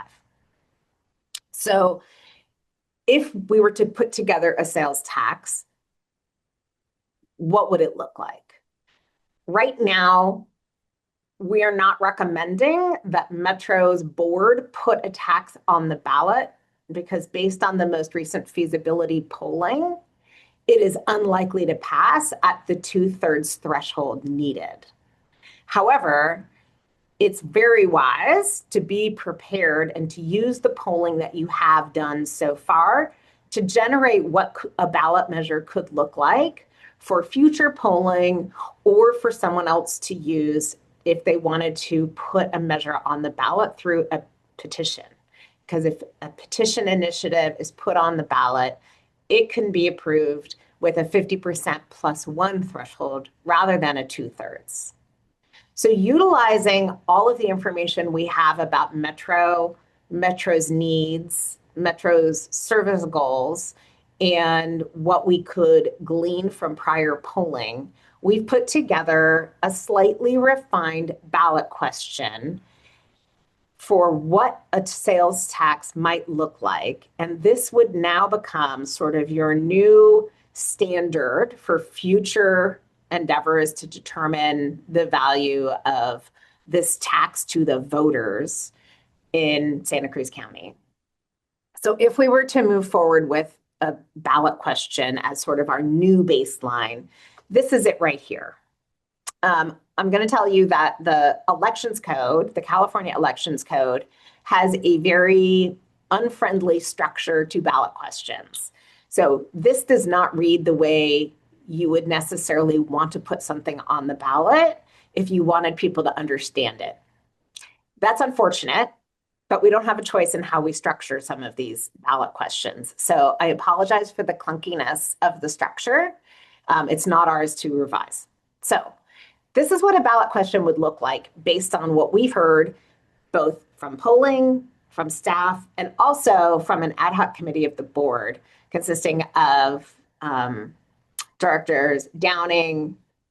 Let's see, who do we have? We've got Shebra, Rebecca, and Manu. So these three directors worked with us on this. So we've got to protect clean, safe, affordable, and reliable public transit in Santa Cruz County for everyone, including seniors, people with disabilities, students, youth, and working families. Keep fares affordable, protect local air quality by replacing aging buses, and reduce traffic. Shall Metro adopt an ordinance levying a 1/2 cent sales tax, raising $27 million annually for, and then whatever the time period of a tax is, with locally controlled funds that cannot be taken by federal or state governments, public spending disclosure, and independent taxpayer oversight. Question mark. Again, super weird structure, but that's what it says. So, shall Metro adopt an ordinance that has all of these things? As you'll see, we have this lovely little bracket here for the term of a tax. The last time that we did polling earlier this year, There was one term of the tax that was utilized. I believe it was 12 years. We've looked over what various taxing terms are. Anyone who puts a measure on the ballot can decide what term to use. And often it's driven by two things. One is your likelihood of actually getting it adopted. And two is what you think you can do with the funds in the term given. So for example, a 5-year sales tax is not enough to make a difference in your service. A 12-year sales tax is pretty short, but there's some history of adopting 12-year sales taxes in Santa Cruz County. And it is always easier to extend a sales tax than to adopt a new sales tax. Transit agencies are served best by sales taxes that don't expire, which is what your current sales tax has. But depending on how a measure gets on the ballot, sometimes there are reasons that you wouldn't want to try that, at least at the outset. So we've left that open.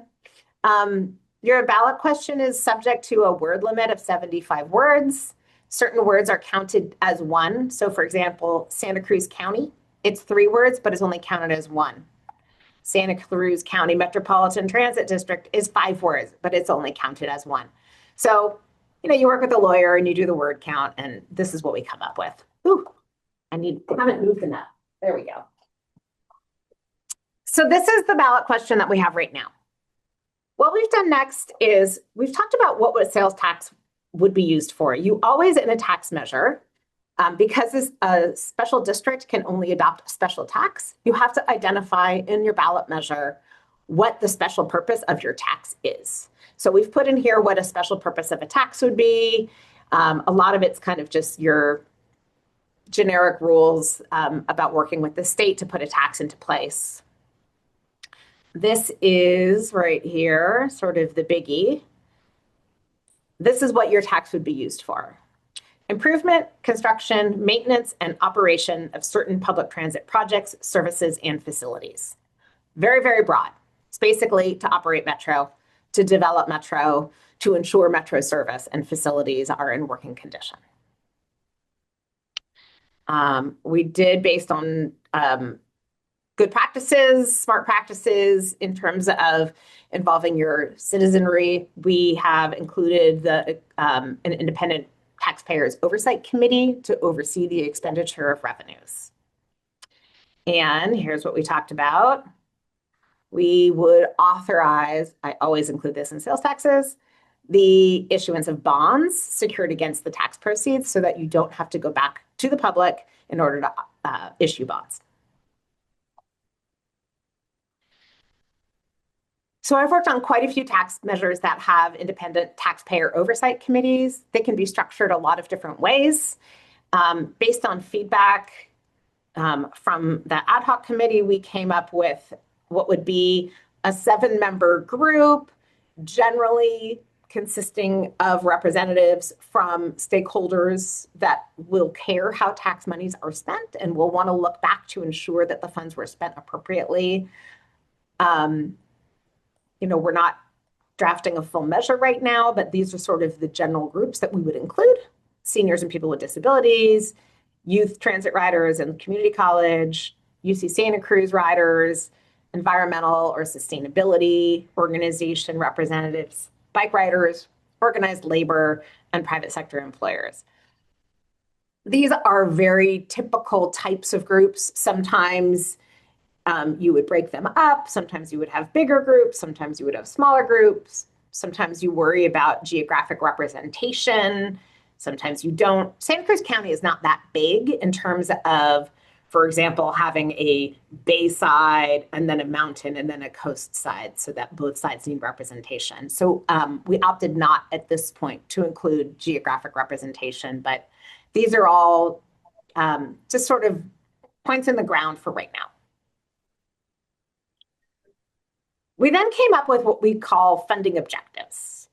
With a tax measure, depending on how long the term is, sometimes you will identify very specific projects that would be funded with the revenues. So for example, the creation of a bike lane at this location is something that some sales taxes will have.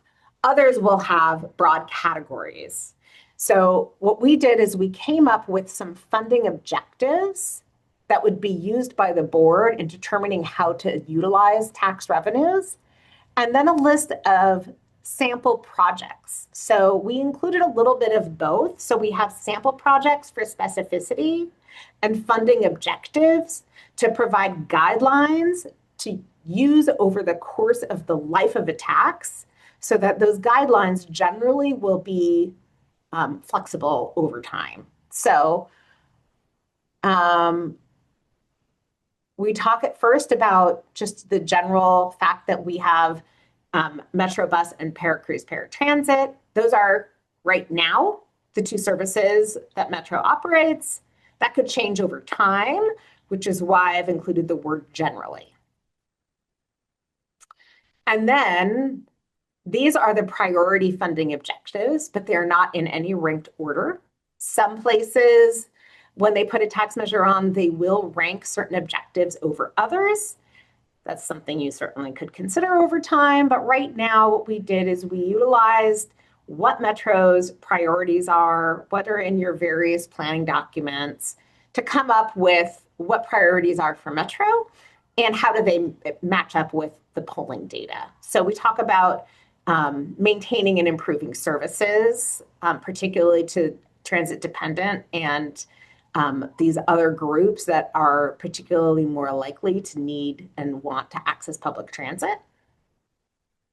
Frequency of Metro's core bus routes, improvements to ridership efficiency and traffic reduction through expanded service, and also different ways to incentivize use of transit service. Continued and expanded free and reduced fare programs. So one thing is that you'll see certain types of programs may attract riders, for example, which is here, incentivize more riders. Anytime you have free and reduced fare programs, you are going to incentivize more riders. So certain projects are going to hit multiple of these goals.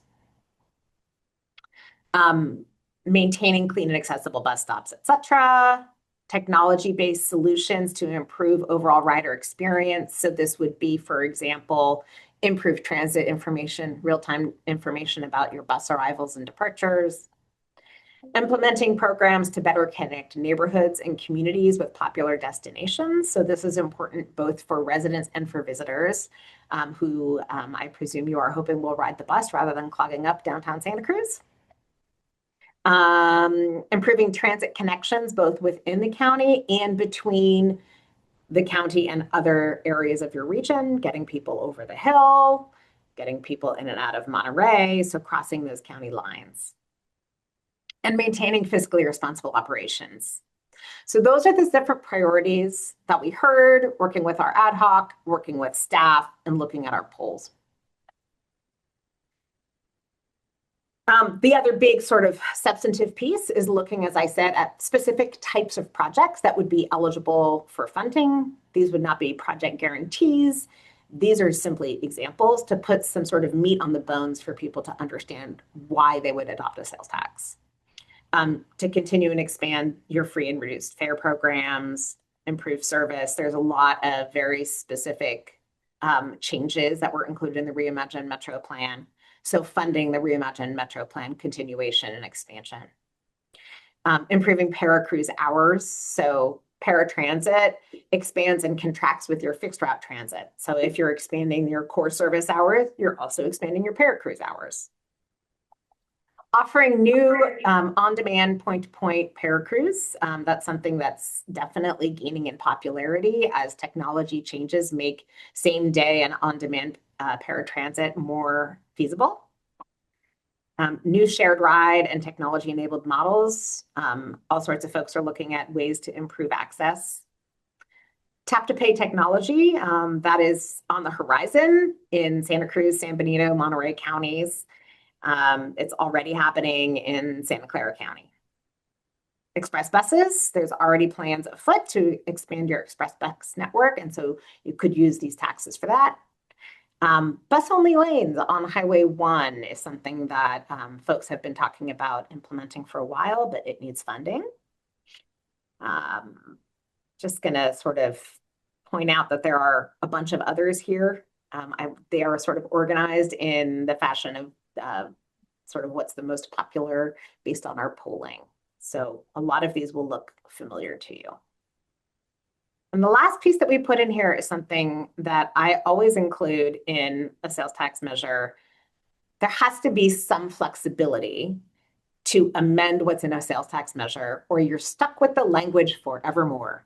Because once a sales tax measure is adopted by voters, it can only be amended by voters unless you include some language. So for example, sometimes you learn that you want to undertake a new project and there's federal funding available and you need a local match, but you didn't include that project here, and you want to make sure that it falls within the core principles of what you're funding. So you would want to be able to make use of those federal funds.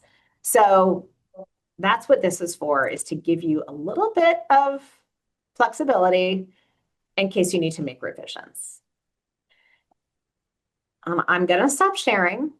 That is all I have for this presentation, though I am assuming there might be some questions and probably also some discussion. So I'm going to turn the microphone back to the chair and let her do her thing.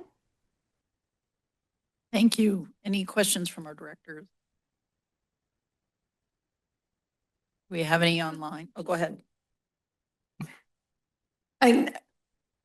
A lot of information, very detailed. As a city who's also looked at revenue options, that was more than I could even imagine. So thank you. I don't think I've ever seen so much detail, and all of it was good. So I'm not complaining, just a lot. But the thing that I think all of us are hearing, as Mano had said, when we're in RTC and they're looking for a potential sales tax or tax measure, and we know the county and other jurisdictions have also looked at it. Just much of this is polling, but I'm just wondering your sense of where our challenges are. Well, I do think your challenges are political rather than legal at this point. There's always competition for room on the ballot, and there's always competition for who gets to go first and when. Metro has been a good neighbor and a good partner and waited and let some others go first. And at this point, I think you need to know when the time is right to ask your voters for their support, but that really is more political than anything else. Thank you. Do we have any director questions or comments online? Manu has his hand. Go ahead. Thank you, Chair. Thanks again for all the information, Shayna. It's kind of a difficult place we're in for sure. As someone who got into this line of work because I like policy, I generally consider sales tax a dumb tax versus a smart tax, right? Sales taxes are regressive. They make life more expensive for everyone, and proportionally, they hit low-income people harder than they hit wealthy people. In theory, if you wanted a perfect policy environment, if you were worried about traffic, you'd tax single occupancy vehicles. And if you were worried about the environment, you'd tax fuel. And if you were worried about costs, you'd tax Teslas through vehicle license fees. But unfortunately, as Shayna has laid out, those options are either not on the table for us or would be extremely difficult red plus to implement. So we're left with this really being a sales tax, really only being the only viable approach to funding the agency's current service levels. And of course, even if a citizen petition does qualify for the ballot, I think it has a good shot, but is by no means a slam dunk because there's almost certainly going to be competing revenue measures on the November ballot, whether there are other sales taxes or other property taxes, just because it is a difficult time for all of our agencies. So I guess just a couple of questions. Maybe Corey or Director Ergo, if he's there, could remind us what level of service cuts we're talking about if a sales tax doesn't pass. I mean, I think it's Reimagine Metro is like a 40% expansion. We've talked about maybe somewhere between like a 30 and 40% service cut.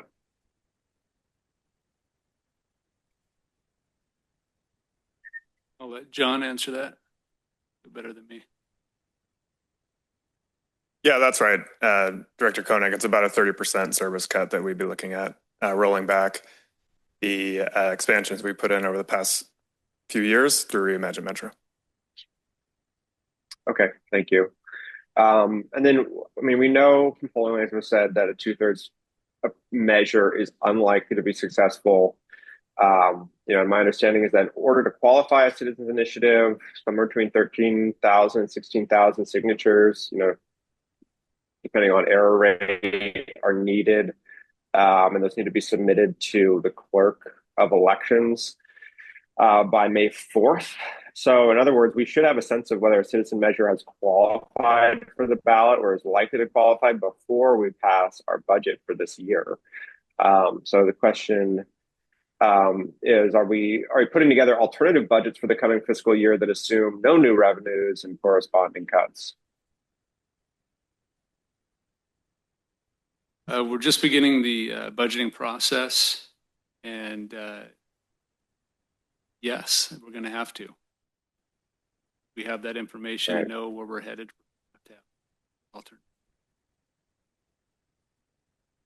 Okay, great, thank you.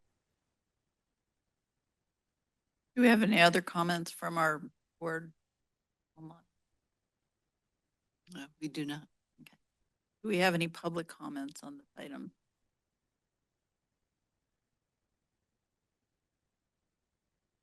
Okay. Thank you. In the interest of time, we're going to skip 17. I'm sorry, we got to do 16. 7. Sorry. 16. That will be our general counsel providing training on ballot measure do's and don'ts. Yeah, I'm sorry, Chair. Did you say you want to skip 17 and 18 and do 6 and stick with 16? Correct. Okay. Yeah, and I apologize. I know everything is taking a long time and you've been waiting a couple months for your Brown Act training. Then the tax measure thing took a long time. So we're going to push that to next month.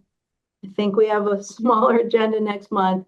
You'll definitely get your Brown Act training next month. And obviously, like, you're still in compliance because I make sure, I just want you to know about the new rules and how it's going to impact the MAC. So we're going to do that next month for sure. But since we just are talking about the ballot measure and you asked previously for a training on ballot measure advocacy, we're going to go forward with that one today. And Shayna is going to continue being on the hot seat to provide that training. Okay, and Chair, I didn't hear whether you were sort of breaking up, whether you had called for public comment on the last item or whether you wanted to do the training and do a combined public comment. There's no action being taken, but wanted to make sure I understood what your plan was there. I heard her call for public comment and there was no public comment. Okay, great. I couldn't really hear. Perfect. All right, I am going to share once again. I'm going to put the packet back up. And I'm going to go through this slideshow a little bit quickly, because what I want to do is also point out to you the attached memorandum. So in introducing this topic, the general concept around what happens in local politics is that you are a local government, you are not a local political body. So when we talk about political do's and don'ts, what we're really talking about is how you approach the public as public officials versus how you approach the public as politicians. And when you are talking as a Metro voice, you are speaking as a public official who's expected to be working in the public interest as opposed to working towards a political end. So anytime you're looking at any sort of a political decision at the ballot box, you have a responsibility to not overly influence individual people's political activities, such as casting a vote. So the general rule is that you cannot use agency resources to advocate or campaign for how somebody votes for a candidate or for a local ballot measure or a state ballot measure. Because we're talking about this in sort of the context of a potential sales tax measure in your future, our focus today is going to be on local ballot measures. So no agency resources can be used for campaigning, advocating for or against a ballot measure. Agency resources can only be used to provide informational and educational guidance that is neutral and balanced in its timing, its tenor, and its tone. So put most simply, you can campaign all you want on your own time using your own resources, but you cannot use agency time or resources to campaign. Typically, there's not a measure on a ballot, and so we don't have to worry about these rules because there's not something pending out there. But as soon as we know that there's a potential measure that's going to be voted upon by the public, the restrictions take effect.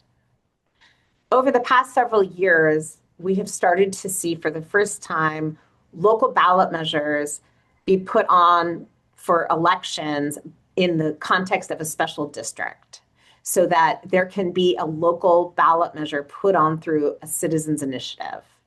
As soon as there is an indication that a measure has been filed with the elections official, that is when the restrictions come into play, because the restrictions don't only influence how you want to talk to people who are voting, you also need to comply with the restrictions so that you don't influence people's decision whether or not to sign a petition.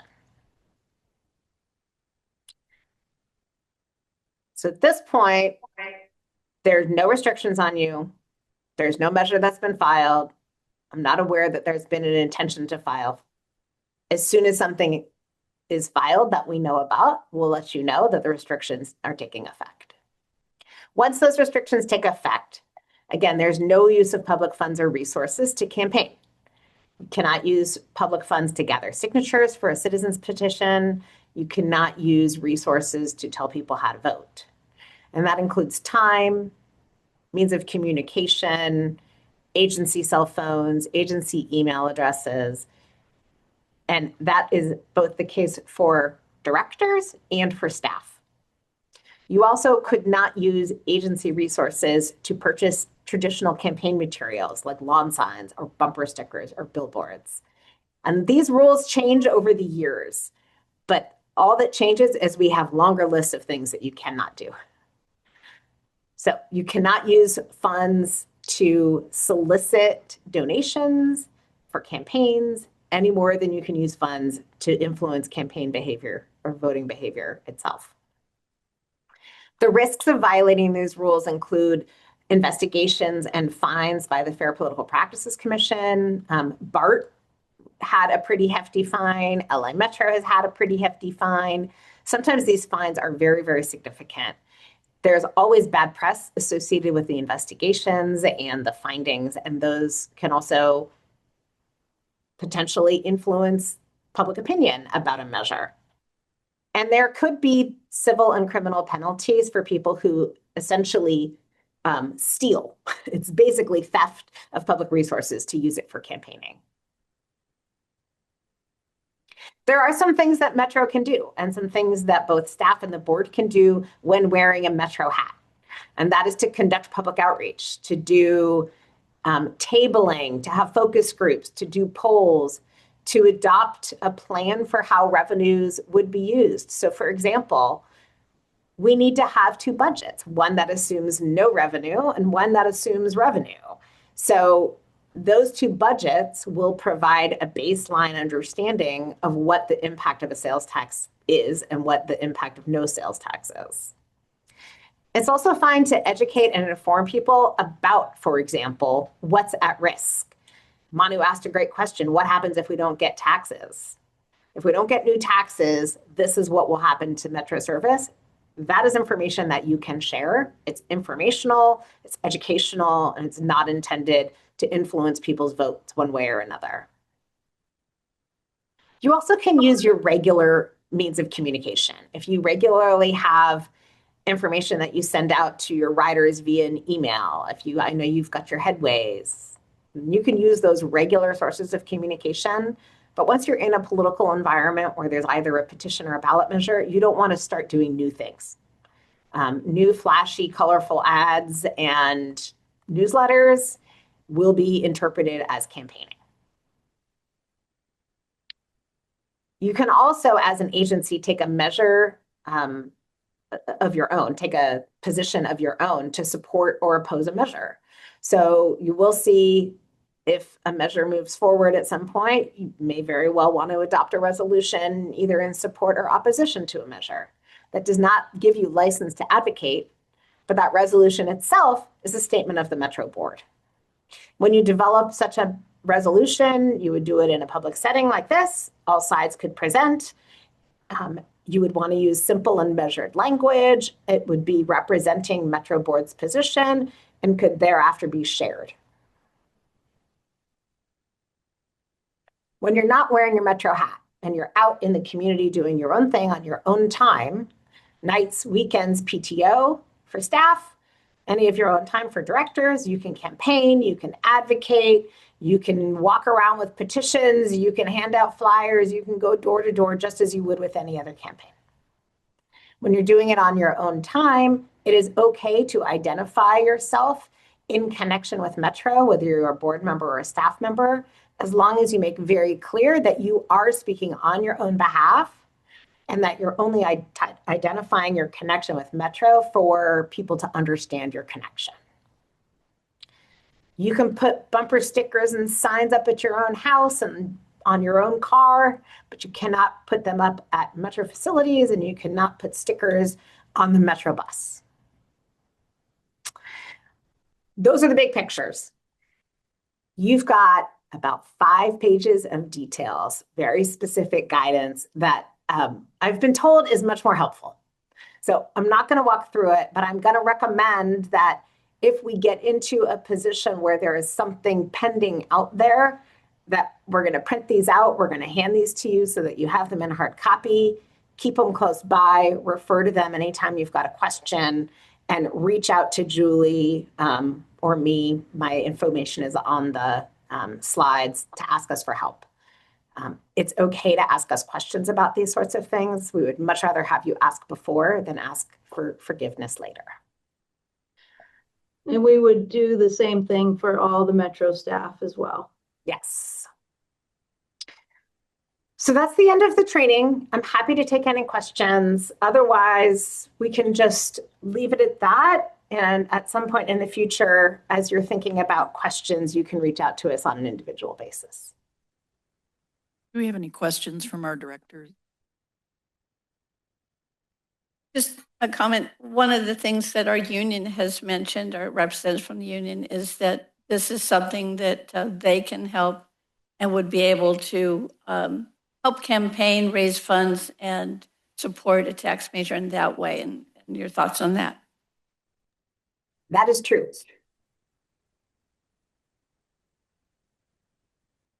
Do we have any comments from our, go ahead. I just wanted to thank you for that. Really, really helpful as we explore this and move into the next phase of this conversation. So thank you. Sure, I have a couple questions. Go ahead. Thanks again, Shayna. One question is, do we have anything prohibiting campaign activity at Metro bus stops or on Metro buses? I mean, could volunteers collect signatures on a Metro bus or at a bus stop? Yeah, those are First Amendment activities in a public setting, unless you have specifically protected places, which I don't believe you have. I don't know how often you ride BART, but you see people literally with stacks of clipboards with petitions, and they just like, who wants to sign this one? And unless Metro's adopted some sort of rules that make Metro buses not a public forum, which I'm not aware of, you can do, not you in your role cannot do, but members of the public, as far as I know, there's a public forum. Julie, has anything happened to restrict use of the buses as a public forum? It's been a while since I've checked our rules on that. I'm gonna need to check and get back to the board. Okay. But there are areas that we have restricted. I don't have it at my fingertips right now. Okay. So we'll have to look at that. It's a First Amendment issue rather than a, political campaigning issue. Got it. And I think you pretty clearly explained, but so employees and board members can collect signatures, can petition as long as they're on their own time, are not wearing a Metro uniform or using a Metro email or a phone number or computer provided by Metro. That's Okay, right. great. I will say to my knowledge, same as yours, no notice of intent for a citizen initiative has been filed. And so the fact that we're having this discussion relatively late means that any independent citizen group circulating a petition is going to have a pretty steep hill to climb. I mean, some have said, even said it's impossible. I mean, for a November election, signatures need to be submitted to the county clerk by May 4th, because they have to make sure those signatures are valid. And then I think it needs to get to, if not this body, then ultimately the Board of Supervisors to approve actually putting it on the ballot.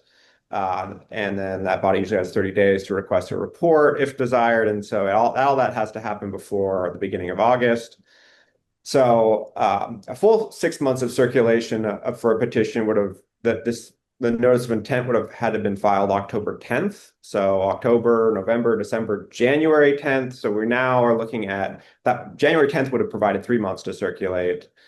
We're at January 23rd. So at this point, we're talking about maybe 2.5 months to circulate a petition that could need as many as 16,000 signatures. That's 2,000 signatures a week. Other recent campaigns in our county have spent hundreds of thousands of dollars to collect that many signatures. To my knowledge, no campaign committee has raised hundreds of thousands of dollars, which means that purely relying on paid signature gatherers is not going to be an option for said campaign. Now, on the plus side, as has often been said, the strength of this agency is its people. I mean, we saw that with close to 100 when it was purely just being led by HR. I mean, we were making progress, but not fast enough. And then when everyone got involved and started just really describing what a fantastic family Metro is and what a great place to work it is, I mean, it seemed like we hired 100 new people overnight. And so that really demonstrated for me the strength of this agency is its people, and what can be done when we all put our heads together. I do think that we are going to need to see that strength again, at least in if a citizen petition is going to succeed, it's going to require a very high level of volunteerism from everyone who cares about this agency. And if that happens, then I think a citizen initiative will have a good likelihood of success.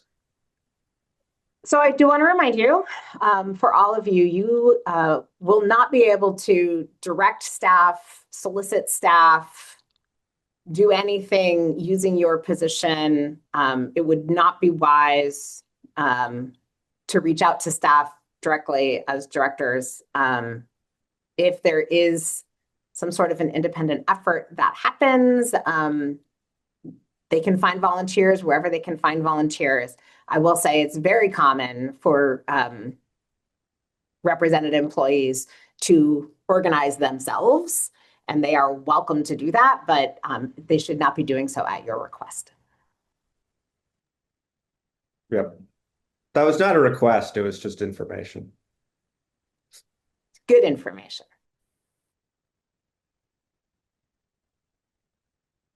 What is the best way to recommend that staff be contacted, but legally, to participate in something?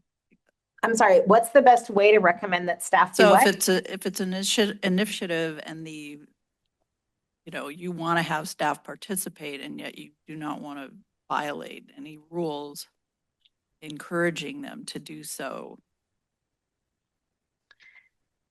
So you shouldn't be the voice of any campaign interacting with people under your purview. Say that again, please. You should not be, as somebody who has authority, some authority over the agency, you should not be directing or requesting or soliciting anyone under the umbrella of that authority. So anyone else can do it, but you cannot. Okay. So I guess my you question was can't- not for me so much, but what has been an effective way to reach out to staff, not as directors, but as from a citizen? Well, none of you can. Yeah. Okay. Got it. Do we have any other comments? Yes. Just to clarify, if we were to use personal email on personal time sent to personal emails on personal times, that's not, okay, that's good to No, clarify. they work for you. They're your employees. Got it. You Thank should you. not be directing their political behavior. Yeah, thank you. I just wanted to comment that I really appreciated this presentation. It was very thorough. And the guidelines that you supplied for us that we didn't really speak to specifically, I highly encourage all our directors to read that very carefully before doing anything. And at this point, we'll take it out to public comment on this item. Do we have any public comment? Do not. Okay, thank you for your presentation. And we'll move on to item 19, the CEO's report. Okay. So on January 26th, Metro is going to begin a new service which we're calling Seabright Shuttle. It is being put in place to support the Seabright community during the Murray Street Bridge retrofit project. Metro is launching the shuttle as a free, flexible, curb-to-curb option, utilizing Cruz vans. Will help residents, employees, and visitors travel efficiently around the Seabright neighborhood during bridge construction. Thrilled to share that the brand new Santa Cruz Metro website will be launching soon. Get ready for a faster, cleaner, and more intuitive experience. It makes it a breeze to check schedules, plan your trips, and stay in the loop on all things Metro. Big things are rolling your way. Metro has hired one senior customer service representative, one provisional communications and marketing project manager, and promoted one employee to an HR analyst 2. Last week, I traveled to Washington, D.C. to meet with members of Congress and their staff to advocate for Metro's federal priorities. Derek Toops, Deputy Director of Planning and Innovation, joined me for meetings on the Hill and participated in a meeting with FEMA to advocate for safety-related funding, while I met separately with US DOT and FTA staff to discuss Metro's priority capital projects. As a result of these discussions, Metro will be hosting Congresswoman Zoe Lofgren next week for a tour highlighting 2 key initiatives in Watsonville, the proposed satellite operations and maintenance facility, a future project that still requires some funding, and the redevelopment of the Watsonville Transit Center, which we recently received funding for. We'll build a new transit center and affordable housing. While there, I also chaired the Bus Coalition Board's planning retreat to establish the organization's federal priorities for 2026, including advocating for continued investment in Section 5339 discretionary grant fund, which is funding that we received for a significant portion of our hydrogen bus project and remains critical to building and replacing bus fleet structure, and one that we will continue to advocate for us and for other small and medium transit systems in the nation. That's the end of the report.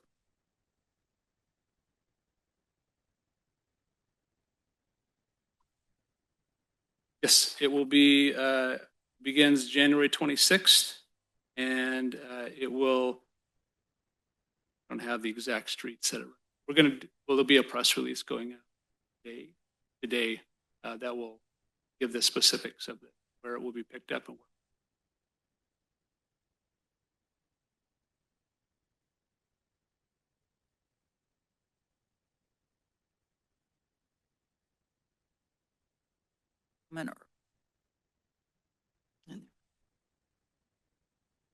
Well, seeing none, thank you. And our next board meeting will be held on Friday, February 27th, 2026 at 9 a.m. at the Metro Admin Office at 110 Vernon Street, Santa Cruz, California. And this meeting is adjourned. Bye, everybody. Thank you.